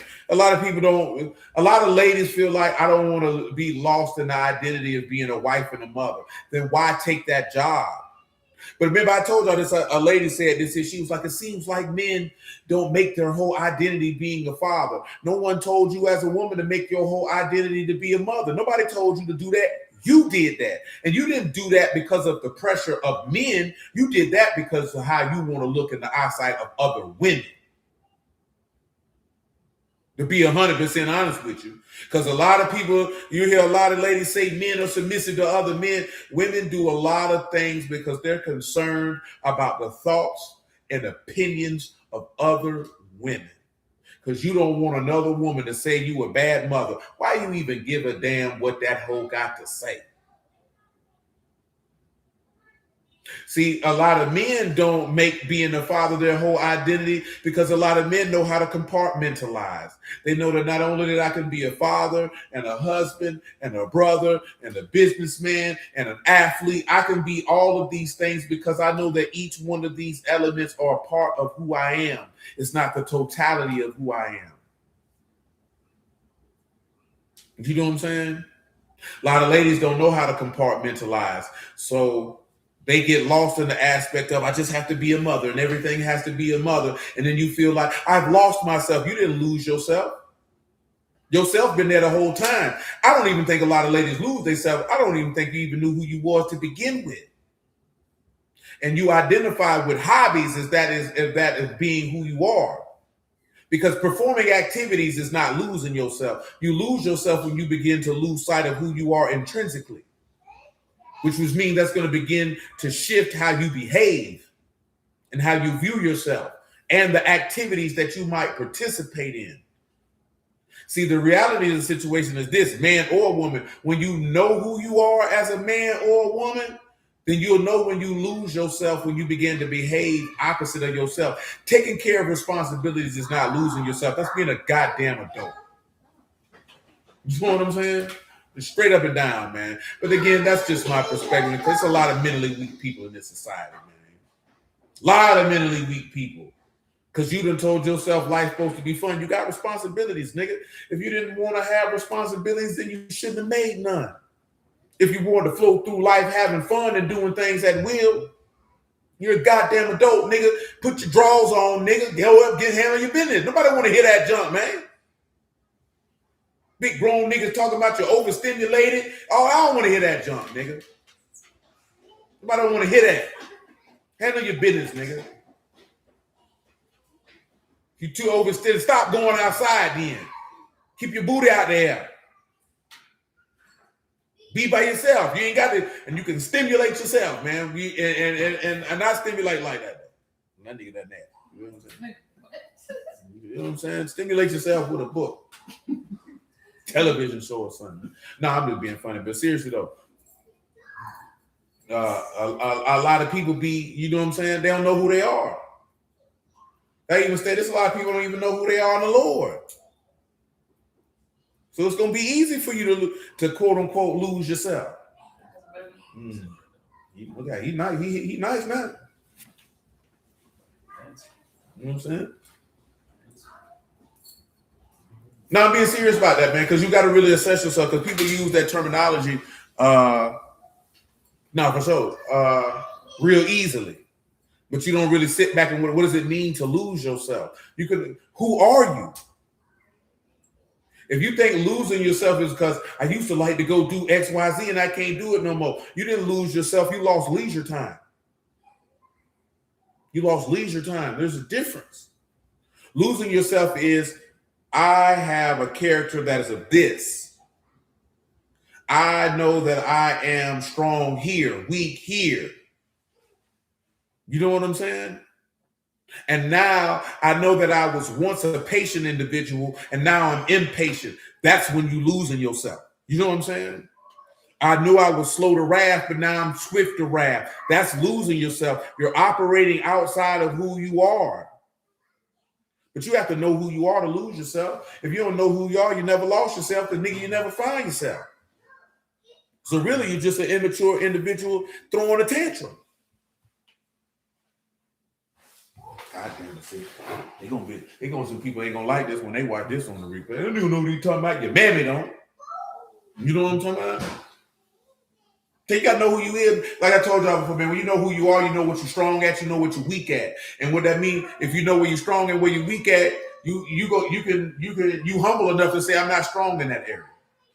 So you'll deal with people who are. See, people who don't know who they are act like they strong in everything. You know what I'm saying? I can do everything. I'm telling you, man, people who don't know who they are, they feel like, oh, I can figure everything out. People who know who they are securing themselves to say that's not what I'm good at. Do you know somebody who is? Can you point me to somebody who do X, Y, Z? Because they know who they are and they don't feel the need to overcompensate by proving themselves to nobody that this, that, there, and the third. They don't have to. You know what I'm saying?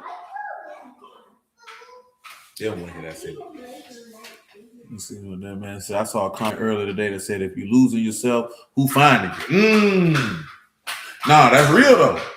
That's a real deal though. You know what I'm saying? Because if you are losing yourself, who finding you? Is the devil finding you? Is you finding you? Is your friends or family finding you? Who finding you? But I say, man, sometimes you got to sit down, man. You got to know who you are as a man or a woman, and you need to know who you are in the Mashiach. See, that goes into, if it be service, wait on service. If it be you got to know who you are. When you know who you are, you confident in your lane. Hey, man, I play my position. I was watching a video, man, about the Wire, man. He was talking about Weebay.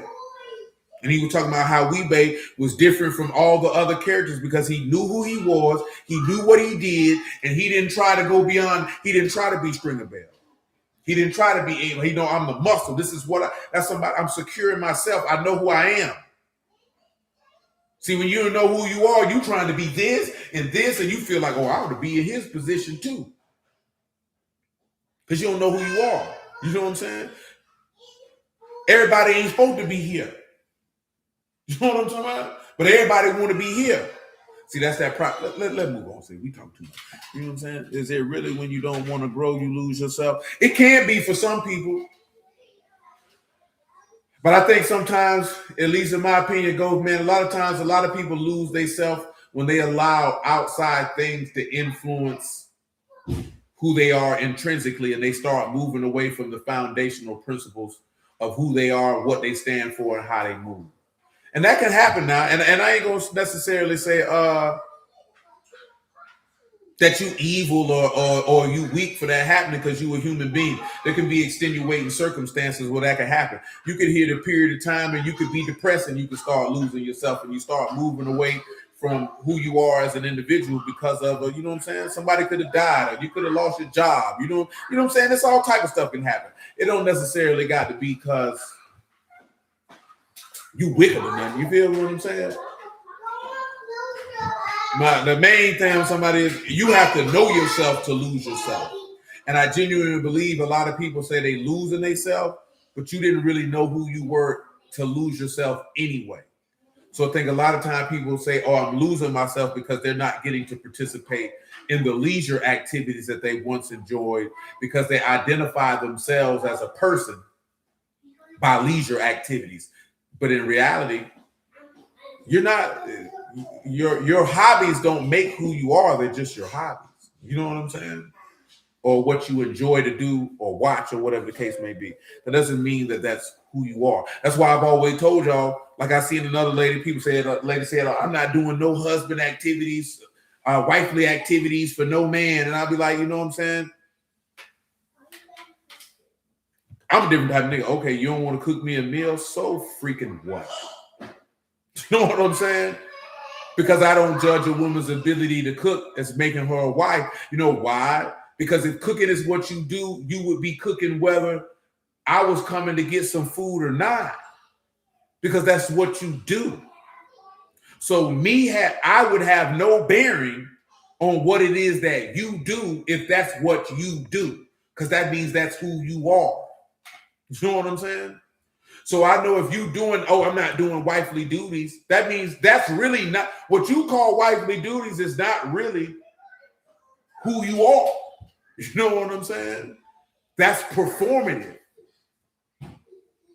I told you before, man, if you a dude, man, hey, you like to go out to eat, you know what I'm saying, to certain spots and you fooling with a woman, man, if that's who you are and what you do, then you're not going to impress this woman, you going because that's what you do.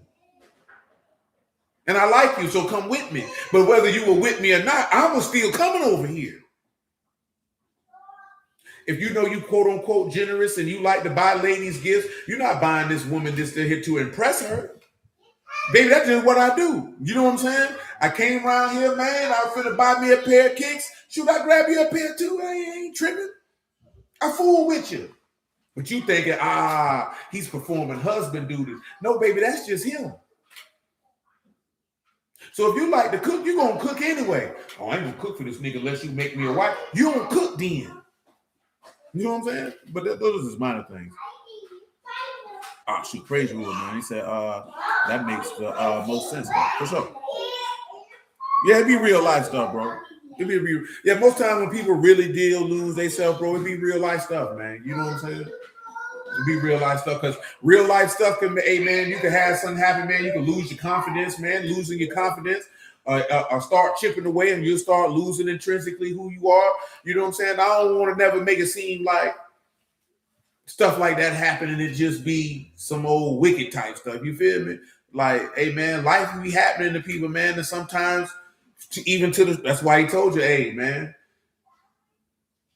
even the Lord had a Malachim come strengthen him when he was weak, man. You know what I'm saying? That's why he say his strength is made perfect in weakness. That's what he there for. To be that refuge. You know what I'm talking about? Trusting Yahuwah forever. For trusting Yahuwah's everlasting strength. It's a refuge and a place for protection, man. It can happen to the best of us, man. It can happen to the strongest of us. You know what I'm talking about? We just got that big, so we always be together to strengthen each other up. You feel me? When those type of things happen. Because most people look at people who they perceive as strong and think they can't never have. That's a human being, blood. He a man just like you a man. He can have a situation and circumstance, boy, knock his feet from up under him. You know what I'm saying? He can become disillusioned. He could get discouraged. You know what I'm saying? We seen the Lord say, hey, man, I'm exceedingly sorrowful even unto death. Man, I'm so sad, boy, I want to die behind that. See, I always mention this type of stuff to y'all because, you know, people like to ridicule people saying, man, I'm not on that, man. Man, if you going through it, man, then you going through it, man, we going to walk with you then. What I look like ridiculing a nigga because life on it, man. Man, life serious, boy. Man, you remember what 50 said, man? On many men, man, he say, man, you know, life will leave you mentally, spiritually, and emotionally scarred. You know what I'm saying? This thing will beat the brakes off you, man. Listen. 91-year-old dude in St. Augustine just got arrested for murdering their wife.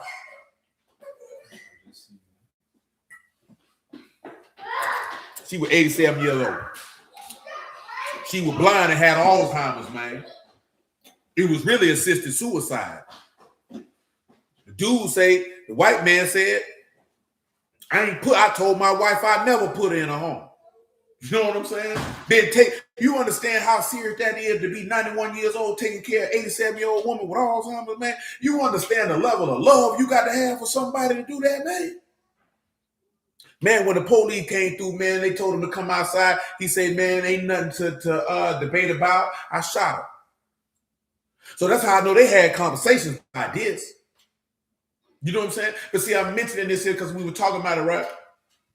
Sometimes people be sick and they be fighting to stay alive, and some people be tired. Like I told y'all, man, my daddy had that little bag, man, or whatever it was to keep his heart going.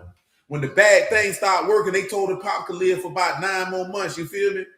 Man, Pop died less than a month. He was ready to go. Now, on the flip side, when my mama died, man, my mama was fighting, boy.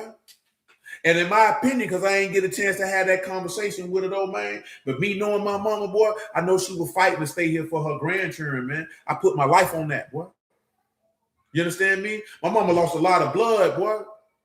And then people brought her back, boy, and she was still fighting, boy, because she didn't want to leave here.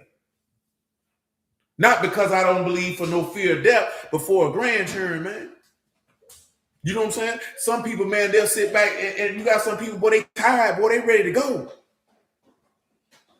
They ready to go. Like, hey, man, I'm ready to let it go. I'm good. You know what I'm saying? So it can be a multitude of factors. You feel me? It can be a multitude of factors. You know what I'm saying? So when you understand that, man, strongest nigga get tired, man. You know what I'm saying? I've always told you got to be able to humanize each other, man. You human beings, man. I don't care if you think that's a man. He's supposed to be strong. Shut up, ho. You sound stupid. Because you wouldn't look at your son and say that. So why you looking at somebody else's son and saying that? You know what I'm saying? So even in the word, man, you got to look at each other, man, and see each other as a human being. I don't care how strong you think he is in the Lord, man. If the Lord got weak, boy, you better have the same grace for him too.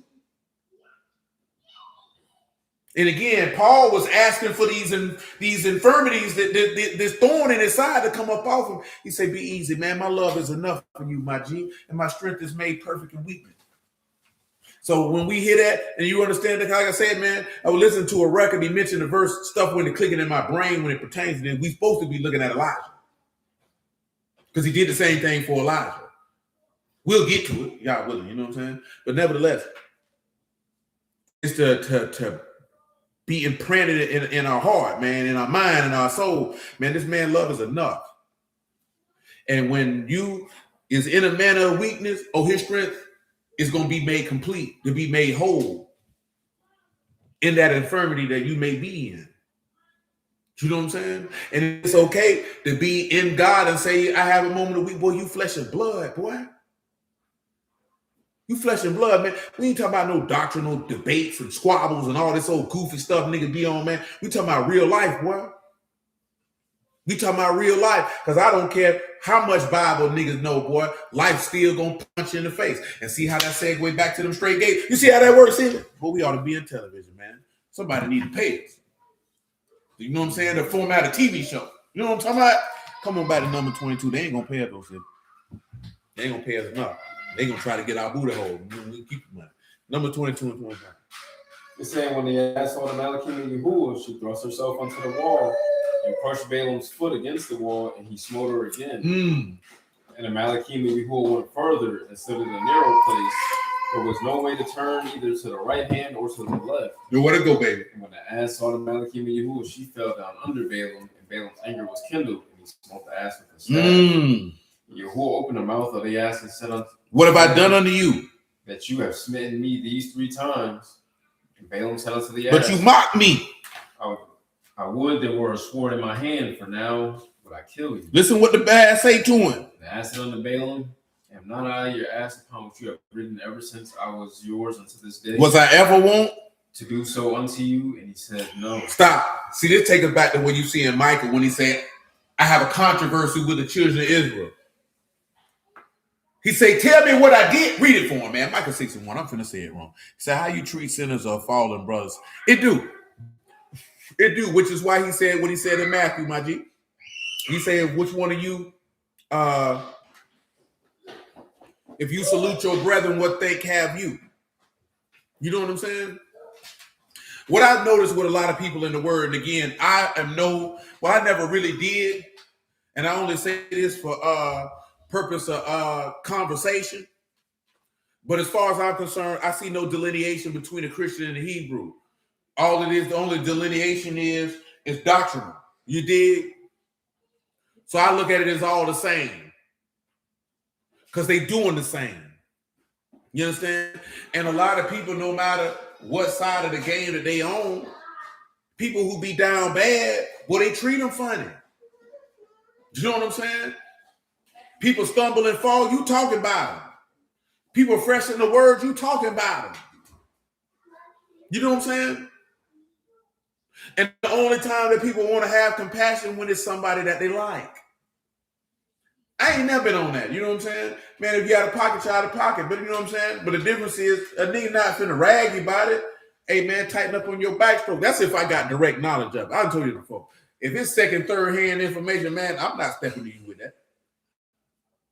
I'm not stepping to you with that. Unless it's a direct cross-examination while you standing right there, man, or it's something that you are willfully acknowledging. You know what I'm saying? I'm not stepping to you about that. That ain't even no Bible, man. That ain't even no Bible, man. Nah. Ain't gonna be like, yeah, such and such say, bro. They say serious around here. Listen, I can think of 2-3 situations with nigga I know right now. That nigga said something, man. I ain't never stepped to that man about that, but I knew how to ask or say certain things to be able to see certain reactions and be like, okay, it's creating to what they say. That boy probably doing that. You know what I'm talking about? Yeah, you gotta know how to do things, man. But a lot of people don't got no skill. You know what I'm saying? You ain't got no craftiness, as he put it. You ain't moving wise as a serpent and harmless as a dove, man. You niggas aggressive. You know what I'm saying? You some I gotta know type of niggas. You know what I'm saying? Instead of sitting back watching, you know everything you need to know. You know what I'm saying? Remember what Pimp C said, man, we ain't got to expose these niggas. They exposing themselves every day. If it's certain things, man, you know what to ask and how to ask it. And body language and eye contact tell you everything you need to know. You know what I'm saying? I remember, man, long time ago, man, the young lady used to be around here, man. I forgot what it was.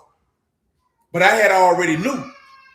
So I asked her a certain question just to see how she would respond. Then later on the line, she was like, if you already knew, why you asked me that? Because I wanted to see if you were going to tell the truth. But I didn't ask it in a way to where it was blatant, you know what I'm saying? I'm just going to see how you respond. Because how you respond going to tell me about your character. Then once I see what type of character you got, then I know how to move in dealing with you, man. I ain't got to do all that, man. You know what I'm saying? But listen, that comes from selling dope, man. You be in the streets, man. You'll learn real quick, man. Everything don't got to be plain and this, that, there, and the third, man. What that boy 50 told him, boy, he said, you a literate nigga. You can't read between the lines. I gotta spell it out for you. That's what a lot of people. You want a nigga to spell it out for you, cause you're illiterate. Not illiterate as forth as reading books, but illiterate in life. Illiterate in human nature. You know what I'm saying? Illiterate in common sense. Come on, G. Like a 6 and 1. Hear you now when Yahuwah saith, arise, continue before the mountains, let the hills hear your voice.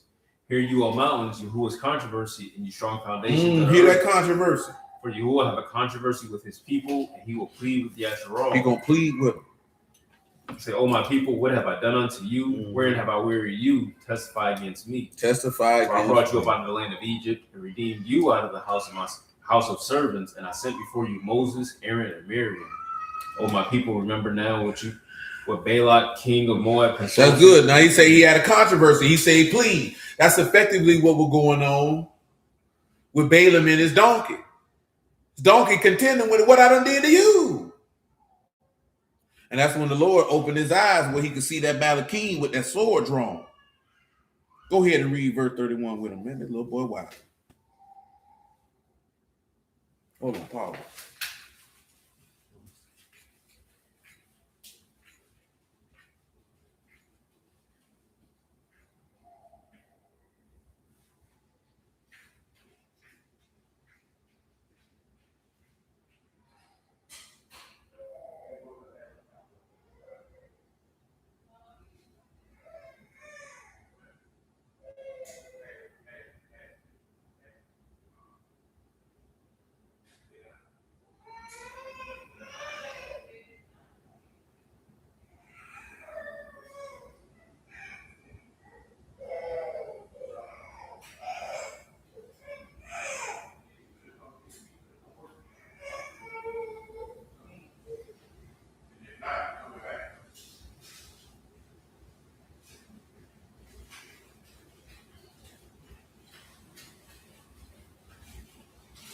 What we at, too? Numbers 22 and 31. Go ahead. It said, then Yahuwah opened the eyes of Balaam, and he That's saw a fact, Ghost. And he saw the Malachim when Yahuwah was standing in the way, and his sword drawn in his hand. He bowed.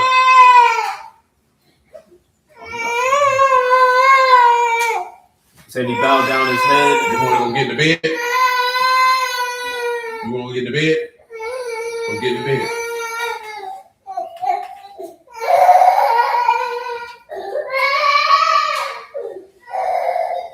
Said he bowed down his head and fell flat on his face.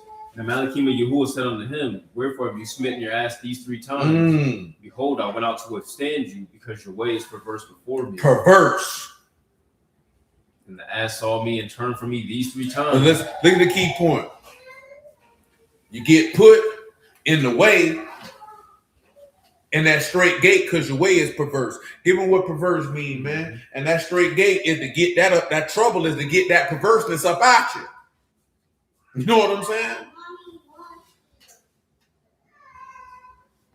Go ahead. And this is Yarat. So this is to precipitate, to push headlong, to drive recklessly, to ring out, to be precipitate, to be rash.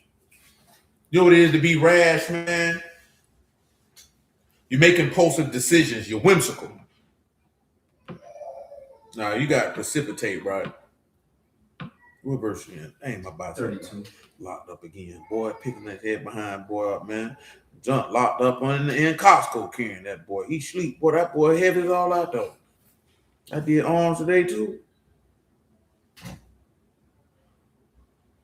Now I say to drive recklessly, right? Let me give you rash in English by definition. My bicycle is throbbing. That's what I did, little boy.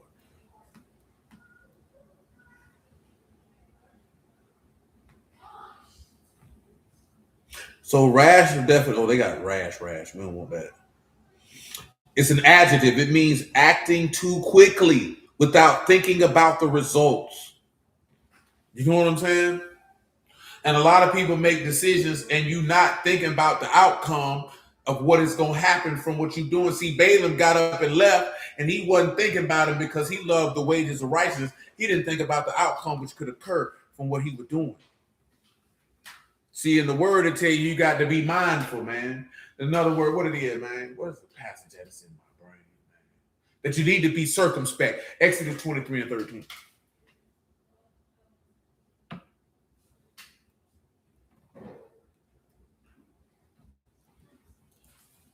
Go ahead.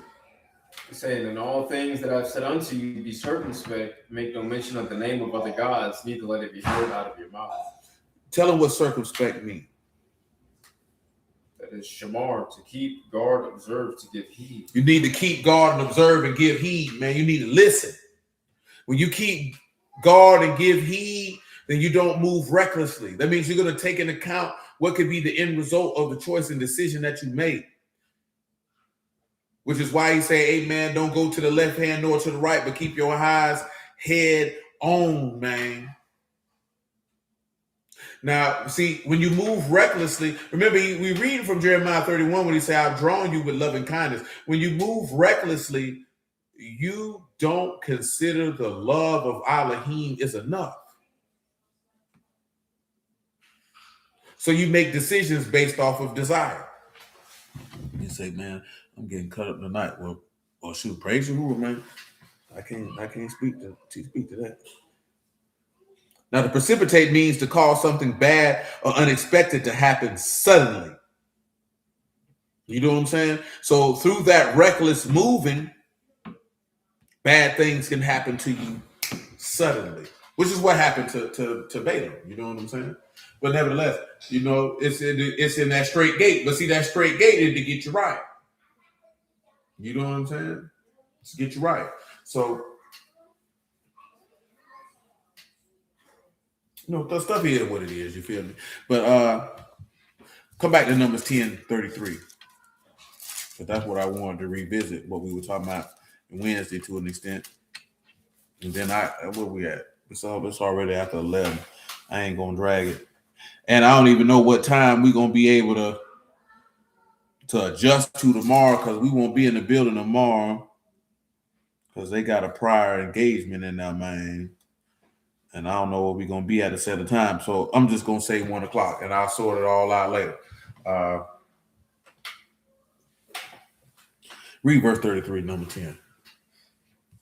Said they departed from the Mount of Yahuwah 3 days' journey, and the Ark of the Covenant of Yahuwah went before them in the 3 days' journey to search out a resting place for them. Now notice, right? Yahuwah is going ahead to search out a resting place for them. This same resting place that they slandered. You know what I'm saying? It's the same resting place that they slandered. Same resting place that they slandered. Now you can see, you know what I'm saying, the equivalence of it. And he say, and the people who was left by the sword, they got grace in the wilderness, though. And he was letting them know that in the Jeremiah's time, that them same people who was left by the sword, that I drew them with loving kindness, so I'm going to draw you with loving kindness. I always tell y'all about Jeremiah 31 because it's a verse not to be negated because a lot of brews will overlook it. And you can read it again for them, Civic. Jeremiah 31 and 3.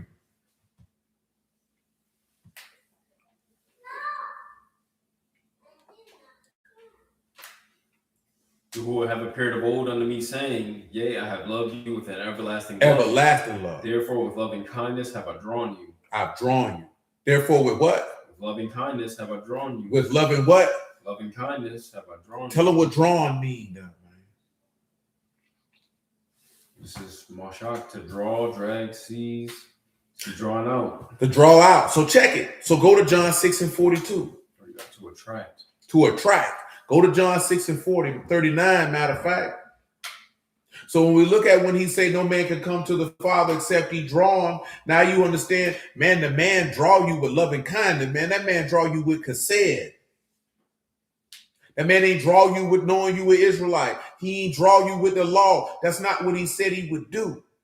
I'm mentioning this because if this is what he said he draw you with, when you see him tell Paul, boy, my love is enough for you. It got to be enough if that's what I'm drawing you with. It got to be enough. How can what I'm drawing, if what I'm attracting you with is not enough, then what can be more than what I'm attracting you with? Listen, man, when you deal with a lot of people, man, I'm talking about in this life, and this ain't a negative, right? So I don't want y'all to go off the deep end on it, right? A lot of people don't try to attract nobody with love, man. You trying to attract them with your looks. You trying to attract them with leisure. You trying to attract them with money. You trying to attract them with everything other than love. And you know why we do that? Because we taught that love is an emotional thing. So you can't attract anybody with it because you waiting for it to be something that you could feel. You know what I'm saying? And the reality is, if you did have the wherewithal to try to attract people with love, you know what you find out, Civic? They ain't want it. Now, when you get to my age, you know what you find out? That when they get older, they realize what it was you was offering, and now it's too late for them to try to get it. You know what I'm saying? Because the love didn't look like lust, because that's what they was after. You know what I'm saying? Some people can appreciate you pausing and setting, knowing where to set your love at, and some people don't. That's when people recognize, well, that person genuinely got love in them, man. Because it ain't many people out here who do. And I ain't even talking about from a romantic standpoint, quote unquote. You did? You know what I'm saying? Ain't a lot of people out here who genuinely got godly love for people, man. But it just goes to reflect the fact that godly love is not what people want. Listen. And I'm thinking about this, I say this here, right? I remember a long time ago, Tavon was like, man, there should be more people around here. I'm like, no, that ain't never going to happen, blood. It ain't never going to happen, not because anything of my doing or my not doing. You know what I'm saying? But the aspect of when you preach the Basar, the good news of the living Elohim, the gospel of Yahushua HaMashiach, that gospel, as it tell you in John, the Elohim is love, is rooted in the framework of love, and more people don't want that. More people don't want that. I know it sounds crazy based off the things that people may say in this society and in this life, but the reality is that ain't what people want. It's not. It's really not. You know what I'm saying? Because the love of Elohim requires something. What you think that requirement is, Civic?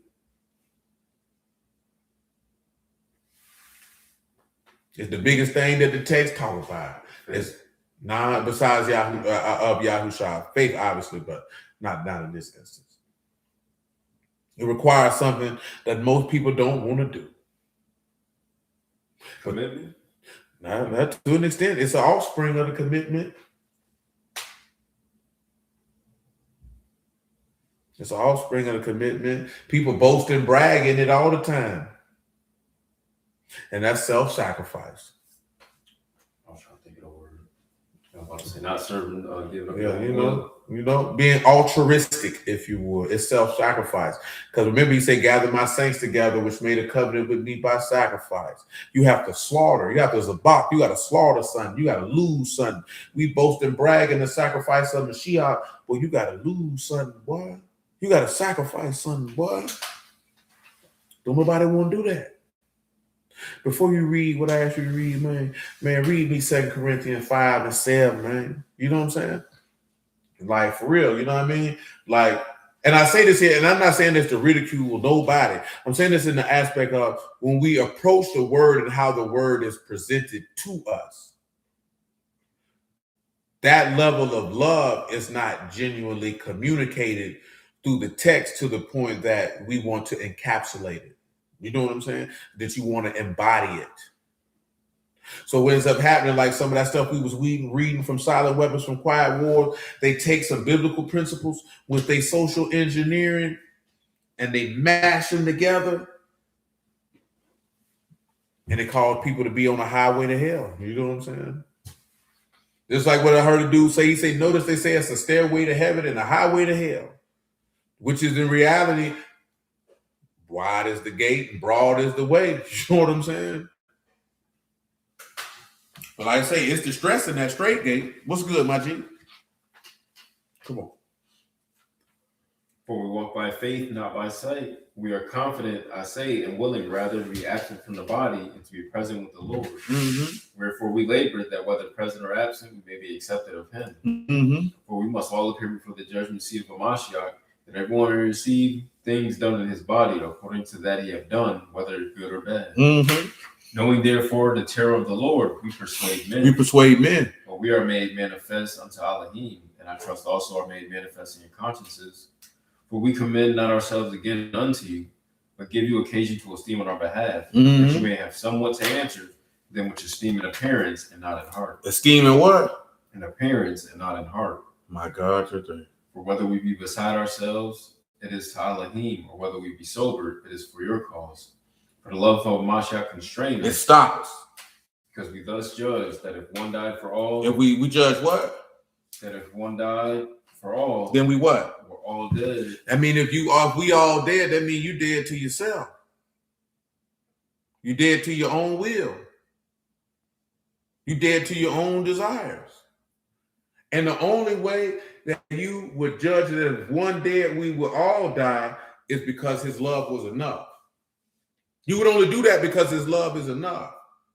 Remember, he said, my Abba give me a commandment, what I should say and what I should do. And he said, I dwell in his love. This is what the man told you. He said, I dwell in my Father's love that you might dwell in my love. Because when that man was going through all that there, man, and that man say, hey, man, if it be possible, let this cup pass, man. That man felt like way because he knew that his Father's love was enough. And then we have to get to the point. That man said, my chesed, my loving kindness is sufficient for you. Remember, this man said, that man said, I'm going through something. Remember, Paul said, man, I'm getting buffeted. In my side, I asked the Lord 3 times for this to depart from me. And the Lord came and told the man, chill, blood. My love is enough for you, man. My strength made perfect in weakness. You understand how we've read the verse previously, but I really want, plenty of time, not just previously, plenty of time. But this go around, like we pausing and we looking at it and we critically assessing it. And I really want you to understand what the Lord said to the man. Read it for him, Sid. We get to John 6 in a minute. 2 Corinthians 12 and 7. I really want you to understand what he's saying to him because the man was going through something. And then what the Lord come and tell him. Listen to him. Lest I should be exalted above measure through the abundance of the revelations, there was given to me a thorn in the flesh, the messenger of Hashatan to buffet me, lest I should be exalted above measure. And what happened? For this thing I besought the Lord thrice. He said, man, I sought God 3 times by this. What? That it might depart from me. That it might leave me. That means he going through it. He going through something. He said, well, I asked the Lord 3 times for it to pass. Same way the Lord asked 3 times for that cut to pass. And what he told him? No, he said unto me, my grace is sufficient. My love is enough for you. For my strength is made perfect in weakness. And the Lord asked for that cup to pass 3 times, and his son of Malachim to strengthen him, effectively telling him, well, my love is enough for you, son, and my strength is made perfect in weakness. The Lord went through that, man. His father showed him, well, my love enough for you, boy. That's why he told Peter, man, when you converted, strengthen your brethren, because the strength of Elohim is made perfect in weakness, man. Whatever infirmity you dealing with, whatever weakness you dealing with, man, the strength of God will be perfected in that weakness if you can just consider that his love is enough. When you understand what his love is, what it embodies, and what it can bring about, his love is enough. You don't need no more than that. You don't need no man. You don't need no woman. You don't need no cash. You don't need no job. You don't need no accolades. He didn't say none of that. He said, my love is sufficient for you. Then he said, with my love, I'm going to draw you. Now, again, we not talking, because I know it's going to be a goofy Hebrew nigga. Watch this later. And see, he talking about love that, nigga, we not emotional over here, blood. See, you hear love and think emotionally because you still loving like that. Because you think you show you love God because you don't eat pork. Meanwhile, you malicious, spiteful, malignant, resentful, bitter, evil, lustful, lasciviousness, unclean, and all manner of tomfoolery and nonsense and shenanigans. Inwardly. You understand what I'm telling you? Well, we talking about fundamental, tangible love like the book lay out. You understand? We talking about not behaving yourself unseemly. We talking about not being lifted up and building up, because that's what love do, man. We talking about not seeking our own, man. We talking about trusting in Elohim, man. We talking about being merciful and compassionate and good, just and upright. These are the things that the love of Elohim encompass and contain. We talking about being patient, you did, being long-suffering, being full of goodness. Amen. That's what we talking about. That's what that man love look like, man. And when you take that and you break that down, that's what he drew you with. You understand? And then when you take that on a human level, man, people don't want that. They ain't what they want. Because you want a feeling. You understand? People want to feel something. You did? It ain't about that. It ain't about that. Come on, Zillow. Finish where you at. Where you was at? 2 Corinthians 12, or we good with it. John 6 and 39. John 6 and 39.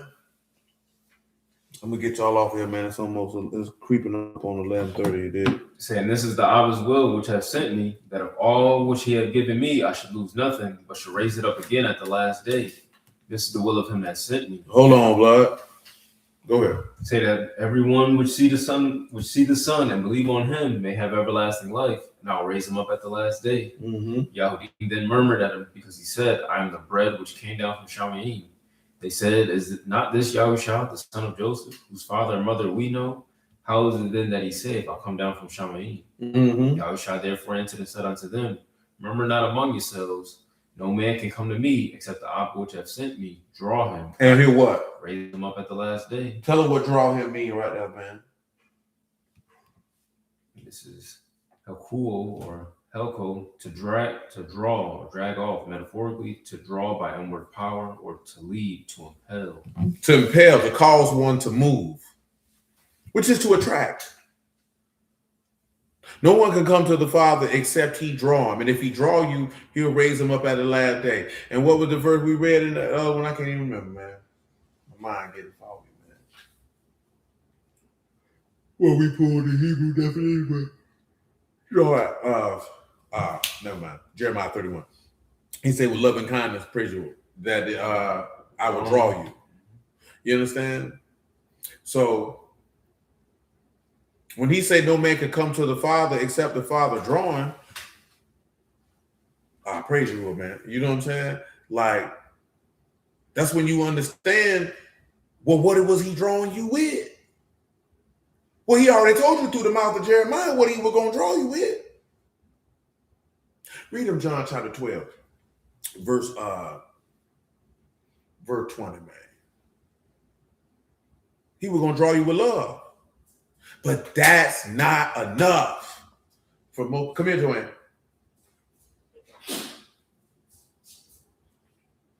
That's not enough for a lot of people. You didn't get your hair taken loose. You got your hair taken loose. Mm-hmm. Mm-hmm.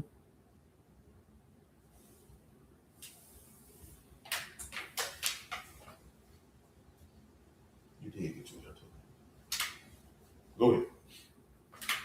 And there were certain Greeks among them that came to worship at the feast. The same came therefore to Philip, which was of Bethsaida of Galilee, and desired him, saying, Sir, we would see Yahushua.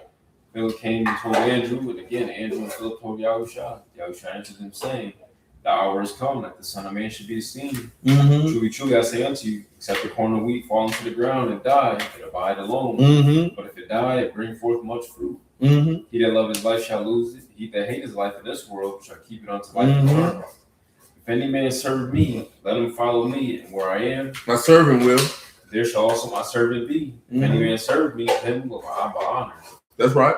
Now is my soul troubled. What shall I say? What shall I say? I will save me from this hour, but for this cause came I unto this hour.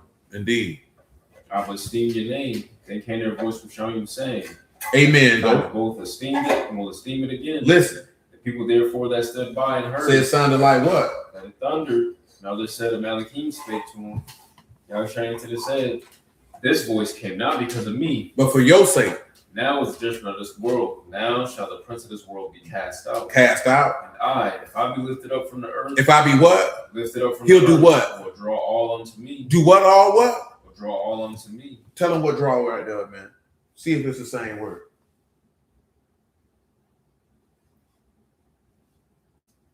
Same word. Helko, to drag, draw. Listen. Off, to draw. So when we look at when the Son of Man be lifted up, and greater love have no man of this, that a man lay his life down for his friends. And when this man is lifted up, well, guess what? He said that will draw all unto me, showing you that love is what's going to draw. So when he say with love and kindness, I'm going to draw you, he telling you that. This is what I was telling somebody the other day. I say, man, the Old Testament is littered through the New. But what y'all want it to be is you want it to say, Jeremiah chapter 6, verse. It's not going to be like that, blood. You got to really know the game and the nuance, and you'll peep the play. When we know that in John 15, this man say, greater love have no man of this, that a man lay his life down for his friends. He's telling you that the greatest love is the laying down of your life for another. So when we read Jeremiah 31, and this man say, with loving, I have loved you with an everlasting love. I've loved you of old, because the Lamb was slain from the foundation of the world. So I've loved you before the world was even founded. You understand? I've loved you for a long duration. And he's saying, with loving kindness, I will attract you. You understand? So then you go back and you hear John in John 6, and he said, no man can come to my Father except my Father draw him. Well, he told you that I'm going to draw you with love. This is what he told you. I'm going to draw you with chesed. Not aha, because aha and chesed, two different things. I'm going to draw you with chesed, mercy, kindness. That's what chesed means. You see love and kindness in Hebrew, so it's going to be chesed. That's merciful kindness. We don't even equate love with merciful kindness. I told you before, you don't want to be a nice man, you want to be a kind man. Nice men are performative. Nice men are only nice for the aspect of playing a role in order to extract some benefit from somebody, man. That's why you're nice. You're really not a good person. Some people are nice, but they really pushovers. They doormats. People walk all over. You know what I'm saying? Ain't no benefit in being nice. Being kind is different. Because when you're kind, you're merciful. Because when you're merciful, you're compassionate. When you're compassionate, you're caring. When you're caring, you're considerate. That's different. These are fundamental core attributes that points to when people be like, I'm losing my... See, if you can't even run that down, you don't even know who you are, because you don't even understand what core attributes intrinsically are, because most people don't know who they are. Most people are playing a role. When I say playing a role, I'm not saying like they faking or nothing. I mean, they're playing of what they think they should be or who they think they are based off of cultural and societal influence. You understand? And that can look many different ways depending on where you live. Because y'all know I'm big on social engineering. You know what I'm saying? So a lot of things I ain't saying, like, listen, right? You go back to the 90s, everybody wanted to be a no-limit soldier around here, man. Then when the Hot Boys came out, they got rid of the fatigues and they was wearing, well, niggas down here was already wearing gangster box, so I ain't gonna say that. But now you wearing jabos and white tees, or a whole bunch of niggas walking around wearing tall tees. What you wearing them for? You ain't never want to wear them before because another nigga got on TV in a music video. You want to put this on? Niggas be tripping on me when I say, yeah, boy, I ain't do the tall tees, boy. That didn't look appealing to me, my nigga. I ain't want to wear that. But why did you wear that? Because you were co-opting the identity of someone else. You only co-opt the identity of someone else when you don't know who you are or you're not secure in who you are. Now, of course, that can happen a lot with young people because obviously, depending on your age, you don't really fundamentally know who you are. So you're going to go with the trends and the things of the people around you. Now, I know some of you be thinking, you probably did that too. I did not. I didn't care what other niggas was doing. When I was in high school, man, I seen a pair of suede Converse 1 stars. I thought them hoes was fly, so I wore them. I didn't give a damn that other niggas didn't wear them because I wasn't wearing them to impress them, to be like them, to look like you. Didn't care. I always wore football jerseys, so I bought them when I could make my own money, and I wore them. Niggas knew that. And then I decided, you know what, now we going to switch it, and we going to wear polos and Clarks, man. Because you know why I bought Clarks, man? I didn't know what Wallabies was. So, yeah, you know, we listening to Wu-Tang, we hearing mentioning them, but I don't know what they is. Y'all have mercy on this soul, man. My nigga Christopher walked up one day, boy. Granted said, I don't know what these shoes is, but when he had them on, I said, boy, them hoes hard, boy. I said, man, what them is? Boy, them hoes clean. He had a pair of cream ones on. Sand ones, if you would. He said, oh, these some Wallabies. I said, oh, them the shoes them niggas be talking about? Well, them hoes hard, boy. Yeah, bought me a pair. First chance I got. You know what I'm saying? I said, them boys hard, bro. You know what I'm talking about? Shalom, Sister Kelly. You know what I'm saying? Like, for real, man. And guess what? Everybody in Jacksonville was wearing Havana Joes. I'm wearing Wallabies, man. I don't want no Havana Joes, bro. So what I wear. Them niggas going to shoe carnival stealing GBXs and whatnot. You know what I'm saying? Ain't on that. You know what I'm saying? When I was in high school, man, I wore Tommy Hilfiger sailing gear. You know what I'm saying? The sailing polo, they were hard back then. You know what I'm saying? Kenneth Gant and polo. And I would switch my style up depending on the, you know what I'm saying? Depending on what it was. I'm not wearing what you niggas wear. I don't want to look like it. I don't want to follow after. I don't care what the rapper niggas on TV rocking. You know why it's easy for me to wear Super Fresh with the characters, man? Because I wore Iceberg back then. Because of the listen, man, I bought a couple Iceberg shirts simply because a couple of the characters was characters that I knew Muffin liked. Nigga, I grew up watching Scooby-Doo. Nigga, I'm rocking that. You know what I'm saying? Yeah, that's me. You know what I'm saying? I like that. I don't give a damn what other people like. Nigga mess with me like, oh, you wear camo pants with patches on it, because that's what I like. I don't care if you don't like it. Because I know who I am and what I like and what I'm going to do. And that has no bearing or factor on what you're doing. That's just regular stuff. You know, that ain't even nothing intrinsic. You know what I'm saying? But I'm just an aspect of, I mentioned that I didn't hop on a train and say, let me do what they doing because that's what they doing. I know who I am. I don't want to do what you're doing. That's not me. No, that's not me. I'm not doing it. Man, Nelly came out with Air Force Ones. All these niggas in the city want. You ain't been wearing ones before. I've been wearing these. Listen, I wore Air Maxes, man. You know what I'm saying? We wore Dion's and Junior Seahouse. You know what I'm saying? Yeah, that's what nigga wore, man. You know what I'm saying? Did I have a pair of gangster box shorts from Jacksonville? You gonna have a pair? I ain't wear them hoes like that, though. Toes hard on your feet. You know what I'm saying? But nevertheless, come on, Zulo. That's just simple stuff, man. We go with John 12. Yeah, man. But read it one more time, man. Verse what? 33?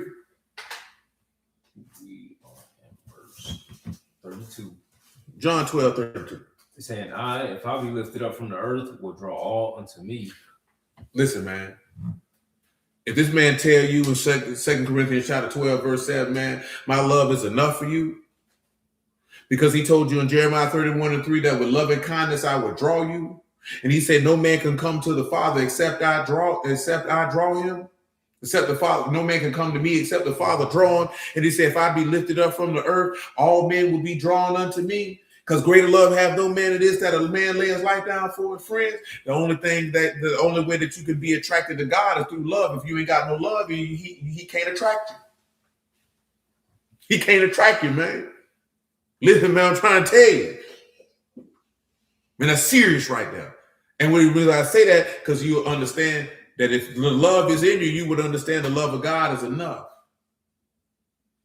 This is what I told you before, man. When people man, coming up around the way, man, especially you hear people like, boy, we were poor. But then people wasn't miserable because they had love in that house, man. So, man, no matter what they didn't have financially, the love was enough. You can hear stories of people who were well off and there wasn't no love in that house, man. So no matter how much money they had, material stuff they had, it wasn't enough. Listen, I told y'all this before, man. When I was at my daddy's house, man, after my daddy died, man, and to hear my cousin stand up and say, boy, ain't no love in this house, man. I said, boy, I gave thanks to God I wasn't raised in that house, man. Man, listen, man, and I done told y'all this before, man, but it's a serious matter, man. And some of you, God forbid, I hope that none of y'all had that life experience, but if you did, I sympathize with you. Well, coming up in a house where ain't no love at is probably the most detrimental and deleterious thing that a young mind and soul could ever experience, because there is no telling how that individual is going to turn out coming up in an environment where the people in it don't love each other.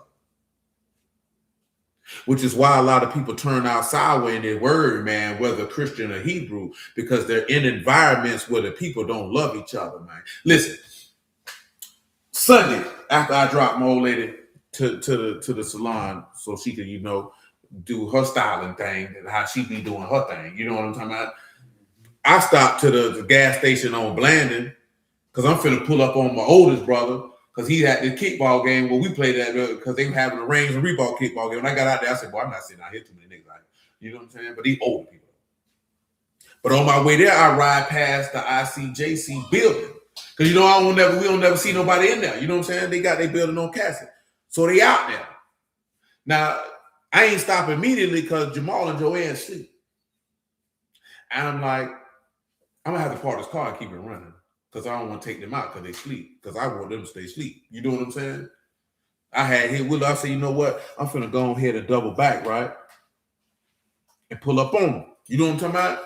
So I pulled in their little parking lot spot. Lady comes, she seemed like she had attitude. She was like, you know what I'm saying?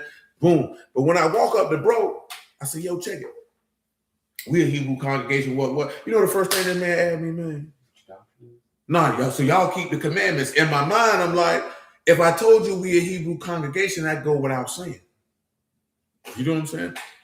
But I'll be understanding how people be socialized. Because then I was like, we tap in with everybody. He was like, well, you got to be tapped in with the same doctrine. Because if I say, check it, man. I say, to keep it real with you, blood, the leaders of the congregations can sort the doctrine out. Y'all, we can sit down and have them conversations, blood. So then I explained to him what's the rhyme, reason, and purpose that we own. I said, man, when you read in their book, man, all them assemblies in them cities, man, they knew each other. I said, man, if you down bad, if all the assemblies pool resources together, ain't that light on y'all? He was like, yeah. He said, man, that ain't no bad idea. His first thing he said, man, how old are you? So clearly he must have thought I was young. I mean, I don't think I look that young at this stage with more gray hair popping up out of there. You know what I'm saying? But that's just me. You know what I'm saying? Maybe in his eyes, he might be like, hey, I'm like, man, I'm 46 years old, homie. So then I told him, I say, man, you could have a situation, say that you got an elderly woman around here, man. Say one of the brothers can't get there to take her to a doctor's appointment or something. Somebody in our congregation or their congregation or their congregation, they can go get her. Maybe she needs somebody to sit with her. Brother, go sit with her. Maybe she needs somebody to go to the store to get groceries for her. Because, stuff happen. Maybe one of y'all people can't get over there. Well, get what? Oh, we can hit up brother such and such with such and such. I say, bro, we're not trying to make no super assembly, bro, no super convocation, no super congregation. Man, that's not what we after, man. I say, man, we all sit here and say that we interconnected in a Mashiach, but you don't want to be interconnected with each other and you in the same city. Do you know the man looked shocked when I told him, man, we've been around here 14 years, man. Then he said, oh, y'all from here? I said, hell yeah, I'm from here, my nigga. I said, damn, everybody who in the assembly from here. But then I be remembering, man, people who be moving to Jacksonville, man, they don't be knowing nobody from Jacksonville, but those of us who from here, everybody we know from here. You know what I'm saying? And say, man, he said, you know, I don't know if I definitely think I look a day over 30, but you know what I'm saying? But I appreciate it. But listen, man, because I told you before, boy, I'm from Duval County. I told you before. Listen, I was born here. My wife was born here. My children born here. My mama died here. My daddy died here. They buried here. My grandma died here. She buried here. My auntie buried here. I got cousins buried here. I came of age as a man here. I got peers who died here and they buried here, man. And the Lord found me here, man. So we're going to try to make it do what it do when it comes to that type of deal with the connection of the body of a Mashiach here, as long as he keep us breathing and keep us here. So that means whatever congregation, whoever in this city, man, but we going to come holler at you, man. You know what I'm saying? Because it's bigger than Nino Brown. And what they tell us, it's bigger than Nino Brown. It's not about what you think it's about. Because how long we going to say, oh, we the people of the book and we Israelites and all this old other stuff, and you don't want to fool with each other, blood? You understand? How long that's going to be the case, man? Now, I didn't mention that to disparage him because he was like this. He was like, oh, you know, hit my phone, woo, woo, woo. But I'm just for aspect of the perspective that I hit him with that come from out the text, he had never even considered. And I'm mentioning that it don't never get considered because whether Christian or Hebrew, don't nobody mention it, man. Because what I just mentioned, man, is not some great righteousness or wisdom of my own. It's the very love that this man drew us with. Because I'm telling you what I can read in the text of what they were doing. And what they were doing was based off the love of the man that drew them. Because they were drew to him by the love, man. Like you gotta sit back and think about that. You understand what I'm telling you, man? But it's 11:40, man. You know, hallelujah for y'all shout the word, man. Y'all willing, man, we'll bounce back, man. You know what I'm saying? Like a pregnant woman when she have a baby and get her body back. You know what I'm saying? Y'all willing on tomorrow. You know what I'm saying? But I appreciate y'all. I bless y'all out the house of Elohim in the name of Yahushua, man. Just weigh and consider. You know what I'm talking about?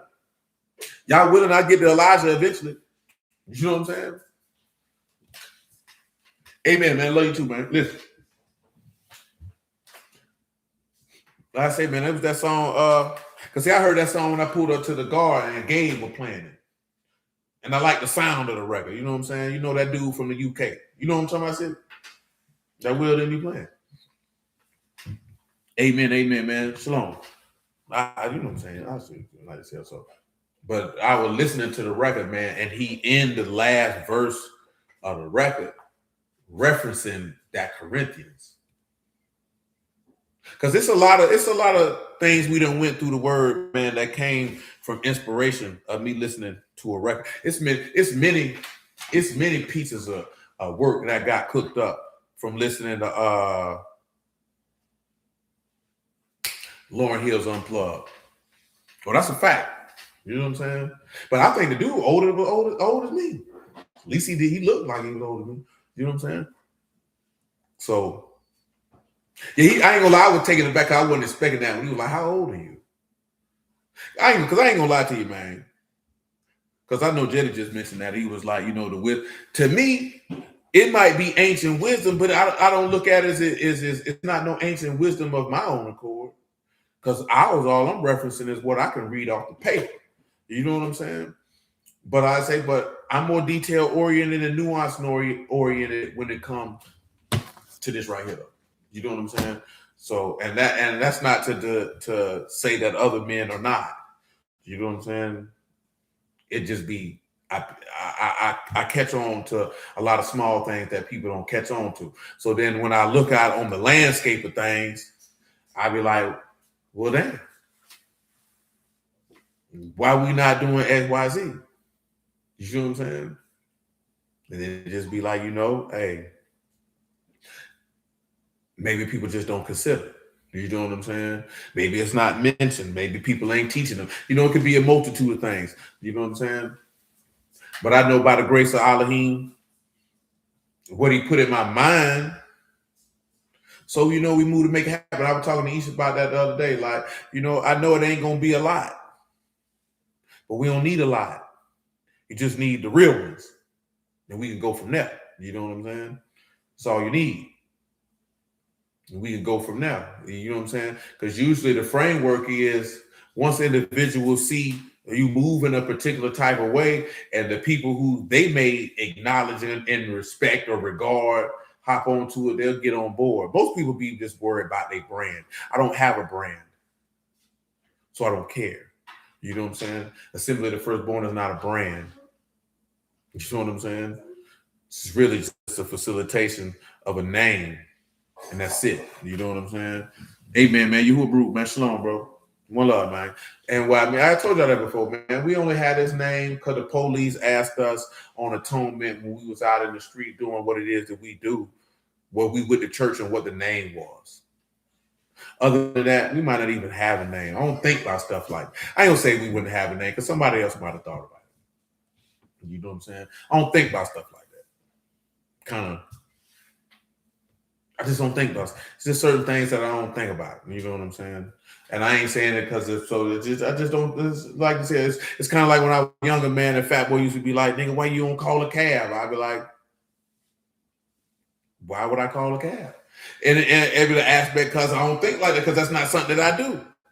You used to doing it, so in your mind, you like, nigga, why you don't call a cab? Well, on the beach, we don't call cabs. You know what I'm saying? Nobody call a cab on Atlantic Beach. But over here on Pearl, y'all gonna call a cab, catch a cab. Ain't gonna come across my mind. Some people, they thinking, oh, we're gonna name the assembly. They think about that type of stuff. It just don't run across my mind. And I think that's just because we're not going to church. You know what I'm saying? So my aspect is, man, let's sell this dope, man. Let's get the dope moving. You know what I'm saying? Hit the kitchen. Wah, wah. Listen, I don't even need no razor blade, man. You see these here, they ain't as long as they used to be. Chop, chop. Put it on the block, man. You know what I'm saying? What you need? You need some Jeremiah? You need some Isaiah? You want some John? Put that on the block. Yeah, but y'all with it, man. Prayerfully, man, we'll pop off at 1:00 once we figure out where we're going to tap in at. You feel me? We just go from there. The construction of this, I don't even know how you like this here, man. You ain't got no chairs in this hole. But, yeah, man, I appreciate y'all, man. It's almost midnight, so, man, I know I ain't going to hold you. And again, I bless y'all out the house of Elohim in the name of y'all. Inshallah, y'all appreciate y'all, man. Y'all willing to get till tomorrow, man. Make it do what it do.